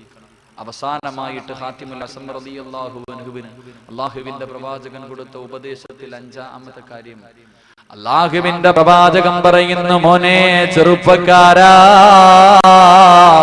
നിനക്ക് കണ്ണ് തന്ന റബ്ബുണ്ടല്ലോ, നിനക്ക് കൈ തന്ന റബ്ബുണ്ടല്ലോ, നിനക്ക് മാതാപിതാക്കളെ തന്ന റബ്ബുണ്ടല്ലോ, സമ്പത്ത് തന്ന റബ്ബുണ്ടല്ലോ, നിന്റെ ഉപ്പയെക്കാല് നിന്റെ ഉമ്മയെക്കാല് നിന്നെ സ്നേഹിക്കുന്ന റബ്ബുണ്ടല്ലോ. ആ റബ്ബിന് ചെയ്യാൻ പറ്റുന്ന നിന്റെ ജീവിതത്തില് അവസാനത്തെ നല്ല കാര്യം നാളത്തെ സുബഹിയാണ്. നാളത്തെ സുബഹി നമസ്കാരമാ നിന്റെ ജീവിതത്തിൽ ചെയ്യാൻ പറ്റുന്ന അവസാന അവസാനത്തെ നല്ല കാര്യം, നാളെ സുബഹി നിസ്കാരം കഴിഞ്ഞാൽ നിനക്ക് അല്ലാഹുവിനോട് നന്ദി ചെയ്യാനുള്ള അവസരമില്ല. ഒരു അൽഹംദുലില്ലാ പോലും പറയാൻ നിനക്ക് ഭാഗ്യമില്ല. നിന്റെ ജീവിതത്തിലെ അവസാനത്തെ നല്ല കാര്യം നാളത്തെ സുബഹിയാണ് മോരെ, നാളത്തെ സുബഹിയാണ് മോരെ എന്ന് കരുതിക്കൊണ്ട് നിസ്കരിച്ചാൽ നിന്റെ ജീവിതത്തിൽ അല്ല ഏത് നിസ്കാരം സ്വീകരിച്ചില്ലെങ്കിലും നാളത്തെ സുബഹി നിസ്കരിക്കും ചെറുപ്പക്കാരാ, നാളത്തെ സുബഹി പടച്ചവൻ സ്വീകരിക്കും മോരെ. അല്ലാഹുവിന്റെ പ്രവാചകൻ പറയുകയാ, ഈ 5 കാര്യങ്ങൾ അനുസരിച്ചുകൊണ്ട് ഏതെങ്കിലും ഒരു മനുഷ്യൻ നിസ്കരിച്ചാൽ അവന്റെ നമസ്കാരത്തിന്റെ പരിപൂർണ പ്രതിഫലം അവന് ലഭിക്കുമെന്ന് ഒരിക്കലും കള്ളം പറയാത്ത ലോകത്തിന്റെ നായകൻ മുഖ്ബിറെ സാദിഖ് ശഫീഉനാ റസൂലുള്ളാഹി സല്ലല്ലാഹു അലൈഹി വസല്ലമ തങ്ങൾ 5 കണ്ടീഷനാ.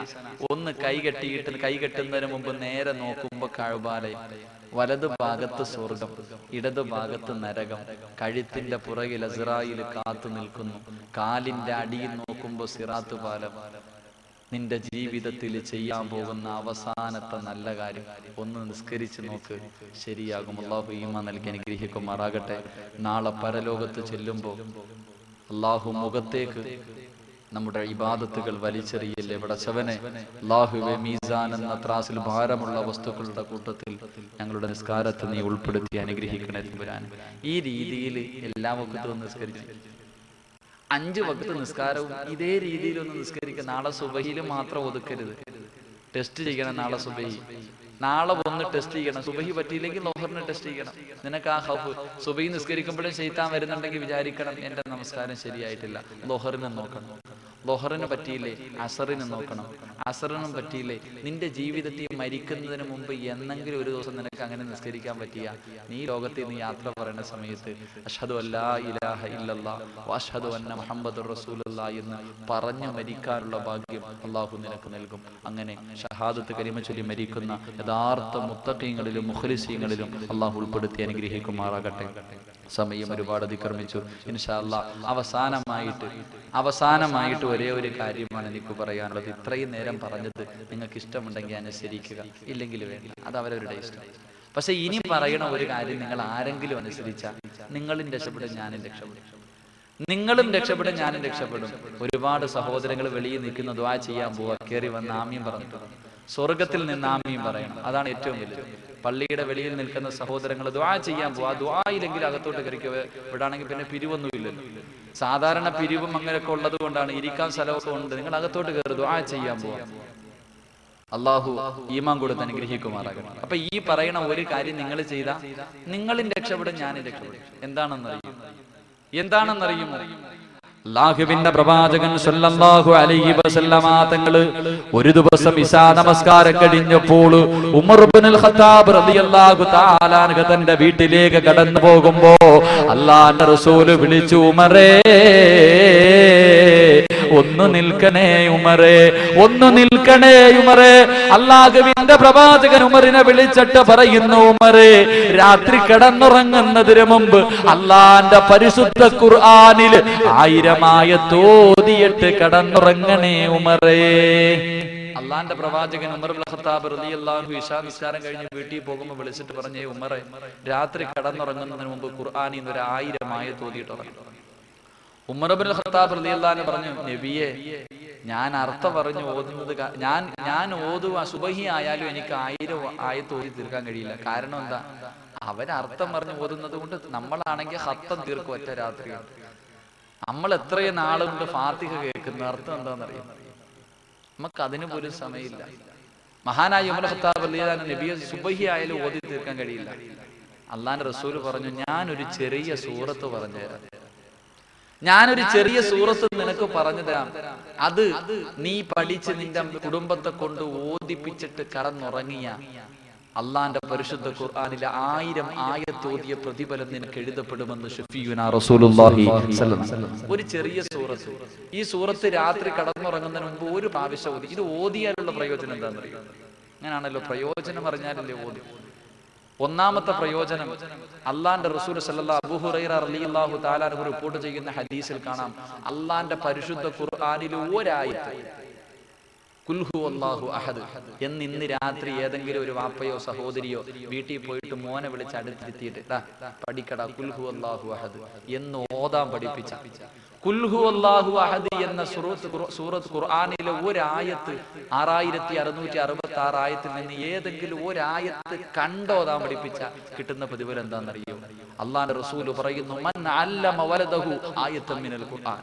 അള്ളാന്റെ പരിശുദ്ധ ഖുർആനിലെ ഒരായത്ത് നിങ്ങളുടെ മക്കളെ പഠിപ്പിച്ച 1000 വർഷം രാവും പകലും രാവിലെ മുതൽ വൈകുന്നേരം വരെ നോമ്പ് പിടിച്ചിട്ട് 1000 വർഷം രാത്രി മുഴുവനും ഇബാദത്ത് ചെയ്ത മനുഷ്യന്റെ പ്രതിഫലം നിനക്ക് എഴുതപ്പെടുമെന്ന് ശഫീഉനാ റസൂലുള്ളാഹി ഒരായത്ത് പഠിപ്പിച്ച. ഇന്ന് രാത്രി നിങ്ങൾ ആരെങ്കിലും വീട്ടിൽ പോയിട്ട് നിങ്ങളുടെ മക്കളെ മറ്റൊരു ഹദീസിൽ കാണാം ഒരായത്ത് പഠിപ്പിച്ച അള്ളാന്റെ റസൂൽ സല്ലല്ലാഹു അലൈഹി വസല്ലം പറയുന്നു, ഇന്ന് പഠിപ്പിക്കുന്ന സമയം വരെ നിന്റെ ജീവിതത്തിൽ ചെയ്ത സർവ്വ ചെറുപാവവും അല്ലാഹു പൊറുക്കും. ഒരായത്ത് പഠിപ്പിച്ച. അപ്പൊ 6666 പഠിപ്പിച്ചാൽ അപ്പൊ 660 ഈ പരിശുദ്ധ ഖുർആൻ മുഴുവനും കാണാതെ ഇത് കണ്ടു പഠിപ്പിച്ച ഒരായത്ത് അപ്പൊ കാണാതെ പഠിപ്പിച്ചോ, അപ്പൊ കിട്ടുന്ന പ്രതിഫലം ഇത് 1. 2, ചില മക്കളെ കുറിച്ച് പറയുമ്പോ വാപ്പമാര് പറയും, എന്ത് ചെയ്യാൻ ഉസ്താദ് ഇങ്ങനെ ആയിപ്പോയി, എന്ത് ചെയ്യാനാ? ചില മക്കൾ അങ്ങനെയാണല്ലോ, തലതിരിഞ്ഞു പോയി. എന്തൊക്കെ പറഞ്ഞാലും ഞാൻ നേരത്തെ പറഞ്ഞ പോലെ ചില കുട്ടികളായി എന്ത് ചെയ്താലും നന്നാവൂല. ഈ മക്കള് കള്ളുകുടിയനാവട്ടെ, പള്ളി കയറാത്തവനാകട്ടെ, സിനിമയ്ക്ക് പോകുന്നവനാവട്ടെ, എന്നിങ്ങനെയുള്ളവനെ ഇവൻ എന്നും രാത്രി കടന്നുറങ്ങുന്നതിന് മുമ്പ് ഈ സൂറത്ത് ഓതി കഴിഞ്ഞാൽ ഇവന്റെ ജീവിതത്തിൽ മാറ്റമുണ്ടാകുമെന്ന് ശഫീഉനാ റസൂലുള്ളാഹി സ്വല്ലല്ലാഹു. ആ സൂറത്ത് ഓതിയിട്ട് അതിന്റെ അർത്ഥം ഒന്ന് വായിച്ചു നോക്കിയാൽ മതി. ആ സൂറത്തിന്റെ അർത്ഥം വായിച്ചാൽ തന്നെ അവൻ നന്നാവും. അപ്പൊ എന്ത്? മക്കള് നന്നാവും. ഒളിച്ചോടി പോകാൻ വേണ്ടി കാമുകം വന്ന് വിളിക്കുമ്പോ പറയാ, അനിയാ പോടാ, സമയം വെറുതെ, നീ ഐസ് കട്ടയ്ക്ക് പെയിന്റ് അടിക്കുന്ന പോലെ നിൽക്കണ്ട, പൊക്കോളെ. എനിക്ക് എന്റെ വാപ്പ നാട്ടുകാരുടെ മുന്നിൽ തലകുനിച്ച് നിൽക്കുന്നത് കാണാൻ വയ്യടാ. ഇന്നലെ വരെ പള്ളിക്കകത്ത് പോയി സുജൂദ് ചെയ്തവനാ, വീട്ടിൽ അള്ളാന്റെ മുന്നിൽ കുനിച്ച ഈ തല കൊണ്ടുപോയി വേറെ ആരുടെ മുന്നിലും കുനിക്കാൻ എനിക്ക് വയ്യ മോനെ, നീ പോടാന്ന് പറയുന്ന മക്കളെ വേണം ഈ സൂറത്ത് പഠിപ്പിച്ചാൽ മതി. മൂന്നാമത് നിങ്ങൾക്ക് കിട്ടുന്ന നേട്ടം, ഈ ലോകത്ത് നിന്ന് യാത്ര പറയുമ്പോൾ അസ്റായീൽ അലൈഹിസ്സലാമിന്റെ മുന്നിലേക്ക് റൂഹ് പിടിക്കാൻ വരുമ്പോൾ നിന്റെ മക്കളും ബന്ധുക്കളും ആരും നിന്റെ അടുക്കൽ വന്ന് നിന്നിട്ട് ഷഹാദത്ത് കരീമ പറഞ്ഞു തന്നില്ലെങ്കിലും മലക്കുകൾ വന്നിട്ട് പറയും, ലാ ഇലാഹ ഇല്ലല്ലാഹ് പറഞ്ഞു മരിക്കാനുള്ള ഭാഗ്യം കിട്ടുമെന്ന് ശഫീഉനാ റസൂലുള്ളാഹി. ചെറിയൊരു സൂറത്ത്, വലിയ സൂറത്തൊന്നും ഒരു ചെറിയ സൂറത്ത്, 5 6 7 ആയത്ത് മാത്രമേ വരുള്ളൂ. ഇൻഷാ അല്ലാഹ് ഓതു, ഇൻഷാ അല്ലാഹ് ഓതു എന്നുള്ള ഒരു കൈ വെക്കും. ഭൂരിഭാഗം പേര് പൊക്കിയാ പറഞ്ഞുതരാം, എനിക്ക് സ്വർഗത്തിൽ പോകണം. അള്ളാഹു ഈ പൊക്കിയവർക്കൊക്കെ മരിക്കോളം ഓതാനുള്ള ഭാഗ്യം കൊടുത്ത് അനുഗ്രഹിക്കുമാറാകട്ടെ. എന്റെ എനിക്ക് നബിദിനത്തിന് നിങ്ങൾക്ക് തരാൻ പറ്റുന്ന ഏറ്റവും നല്ല സമ്മാനം, കടുവാപ്പള്ളിയിൽ പഠിച്ച ഒരു വിദ്യാർത്ഥി എന്ന നിലയിൽ എനിക്ക് നിങ്ങൾക്ക് തരാൻ പറ്റുന്ന ഏറ്റവും നല്ല സമ്മാനം ഇതാ. അള്ളാന്റെ റസൂൽ സല്ലല്ലാഹു അലൈഹി വസല്ലം